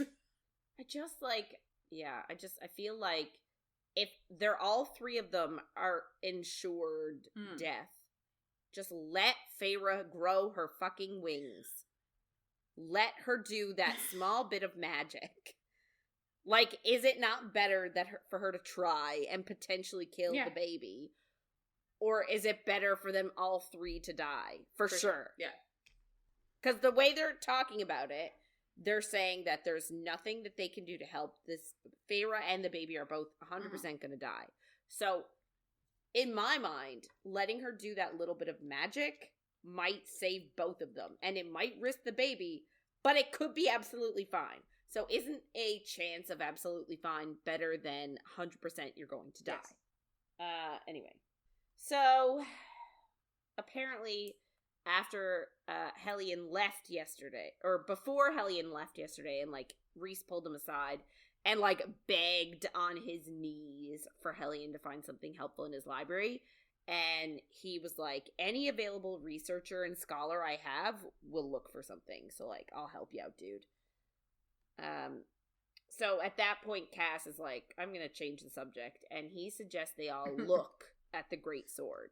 He wants to see it. And they use Rhys's magic. They don't touch it because they're afraid. So they look at the weapons. Apparently the great sword is incredible. It sparks with magic. The dagger is freezing cold, and the sword is hot, angry, and willful. So it's almost like all of the emotions that she was thinking at the time were imbued into the sword, into the weapons. Amren then walks back in. She says, I knew you couldn't resist looking at them. So she then mentions that Amarantha actually had a dread trove sword. I'm assuming it's from... it must not be from the dread trove because there was only 3 items. Well, 4. She had a made 4, but apparently this wasn't one of them. It was a made sword, a magic sword called Narbin. But it wouldn't respond to her, so she threw it in the sea. Because, typical Amarantha. Because she's just a villain. Nothing else to her. Yeah. Just bad. Yeah. And Amren actually suggests then that, you've got these 3 magic weapons, you could make yourself High King. And, there wouldn't be this infighting between courts. Nobody would be, scrabbling for, more power or territory. But Rhys is like, I don't want that. I'm happy with my territory. I'm happy with what I have. I don't want to force my friends to kneel for him. He doesn't want Therian or Hellion or any of these, high lords that he has become friends with. He doesn't want them. He doesn't want to be like, so guys, I think I'm going to declare myself High King now. So, could you bow to me and, let me rule? And, like, Amren's like, you know that only Baron and Tamlin would oppose you being High King. And what would Tamlin like, do? nah. What would Tamlin do? Nothing. Yeah. Well, yeah, I can't do anything. So, Amren and Az both think that it's a good idea for him to become High King. And says that, like, the fact that the Dread Trove is back into play is sort of a sign. And this new Trove wanted to find Rhys. Because the blacksmith dropped them at Rhys's house. They didn't bring it to Cassian or Nesta. So obviously they're meant for Rhys. Yeah, I also feel like this was a leap. And I'm like, is this just foreshadowing that it's going to happen? Because, like, I don't know that I love it. Yeah. I agree. This might just be an ignorant and dumb thing to say, but I feel like there's enough politics in real life. I don't need this much politics in my fantasy. Yeah, I agree. Anyway, so Rhys just keeps saying no. It's not what he wants. And Amren is like, dude, the cauldron is sort of extending this goodwill to you, thinking that you're worthy of these items. But it's only going to extend it to you for so long before moving to someone else. And essentially says, like, you have a super powerful mate. You have her sister who can wear the mask. So, like, they'd be unstoppable in battle. And Rhys is like, just give it up. You're dismissed. So who's it going to go to after him, do you think? I don't know. Eris, maybe? No, I don't think so. Fair. I just can't think of who else, but... Yeah, I can't either. Maybe, like, I could see it going to Lucian, actually. Yeah. Especially if... But yeah. So later on, Rhys drops Cass and Nesta off in the spring court for a meeting with Eris. It's sort of like their neutral zone, even though it's not neutral.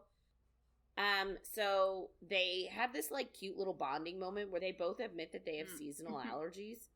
So, like, they're both allergic to, like, grass and pollen and stuff, which is hilarious. And Nesta thinks back to, like, the cottage she lived in and how it sucked, which, like, fair.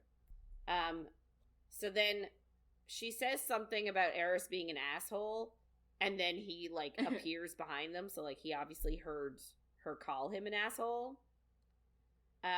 So Cassian tells him about his soldiers, and Eris is, like, pissed.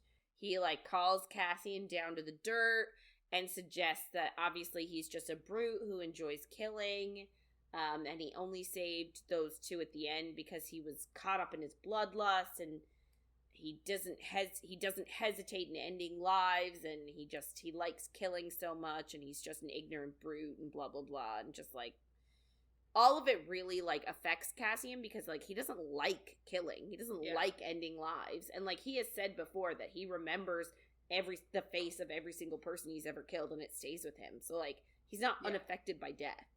But, you know, this plays on his insecurities. Nesta, like, obviously could tell that Cass is hurt by these words, so she steps in then. And she asks Eris about the ash arrow that went through Azriel's wing. Like, because that's what happened in the bog.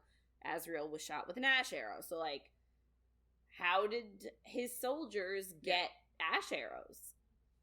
She was like, did Briallen give them that weapon? Or are they from Eris's private stash? And she just says, like, you know, ash arrows are illegal. Like, why would you need those? And just essentially says, like, he's doing something illegal by having his soldiers stocked with ash arrows. Which, fair. It is. And this sort of makes him back down, and they're getting ready to leave. And, like, Eris, like, sort of makes it known that he actually appreciates her ability to, like, take him down a peg. Like, he appreciates that she can cut him with words. She knows how to play the game. And all of a sudden, Tamlin shows up in beast form, and he growls at them, and more importantly, growls at Nesta. I guess they really don't like each other. It is fair.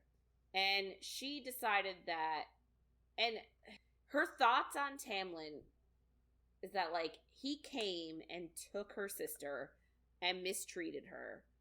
And even though he sort of had done a couple of things in the last book in ACOWAR, he did, you know, help them save Elaine. He did give Rhys a kernel of power to bring him back to life. In her eyes, he is not redeemed. Yeah. I agree. And, like, the fact that he's, like, wallowing in self-pity and, like, not leaving beast form and letting his court, like, disintegrate. Like, dude, grow up. Yeah. Fuck off. But, like, so not only is he not redeemed in her eyes for how he treated Feyre, he took her, he took Feyre because Nesta had been a coward. So, like, she was like, I'm not going to be a coward today. So she essentially addressed Tamlin himself and said, you're not going to touch us. You're not going to tell a soul that we were here. And his response is that, like, he's allowed to kill trespassers on his land. That's within his right as High Lord. And she's like, is this still your land? Because you don't seem to rule it. Like, you don't do anything to rule it anymore. And she was like, I went in the cauldron because of you. Elaine went in the cauldron because of you. All because you thought that Feyre was your property. And I'm like, yes, queen. Yeah. And she essentially tells him, like, I will never forgive you and I will never forget that you did that to me. Even though, like, she's getting used to being a High Fae, it still took away her choice. Yeah. So she lets a little bit of her magic loose and she points right at him, which scares him because the last time she pointed at someone was the King of Highburn and she ended up removing his head from his shoulders. So she essentially does the same thing. She says, you tell anybody about this meeting and I'll rip your head from your shoulders. Love it. So, way to go. Yeah. Wow, way to go, Nesta. So later on, she's on level 5 of the library, which is a decent ways down. And she's thinking about Tamlin and how the Spring Court felt like stagnant. Because, again, he's not doing anything to rule it. But here, the house feels alive. And she feels like she could grow and thrive here and, like, be whatever she wants to be. And she's like, I guess this is what a home feels like. And then she's like, maybe that's what Feyre found here, too. So she's finally, I guess, sort of understanding her sister a little bit better. So she looks down and sees something move in the dark, like a tendril of smoke. But before, like, anything further can happen, Cassian finds her. And they just, like, talk about the day. And she sort of admits that she was really mad that Eris spoke to Cass like that. But he reminds her that, like, a lot of people speak to me like that. And she's like, I spoke to him like that, is what she thinks in her head. And she said far worse to him than Eris did. But she doesn't say that. She just sort of admits, she thinks it. And then she sort of admits that, like, she can't really believe that Feyre ever loved Tamlin. And Cass just points out, like, Tamlin never deserved her. And Nesta agrees with him. I'm like, you're right. And that's where we leave off this week. At this, like, I feel like it's a strange parallel of, like, Feyre loving Tamlin, but Tamlin not deserving her. Cassian loving Nesta, and Nesta feeling like she doesn't deserve it. I think she... the crux that's exactly of their how relationship. It. So it's funny to see it that way, but obviously we're like, that's not the truth. Yeah. But yeah. So I guess that's it for this week. If you want to get in touch with us and share your thoughts on anything you heard in our episodes, or if you have any book suggestions, please reach out to us by email at coffeeandcoread@gmail.com or on Instagram or Facebook at coffeeandcoread and coffee.coread on TikTok. Yeah, so next week is week 4 of A Court of Silver Flames. We will be reading chapters 44 to 58, so make sure to follow along. And if you're enjoying our chats, don't forget to follow, rate, and review wherever you get our content. Thanks for listening, everyone, and we'll see you on the next page.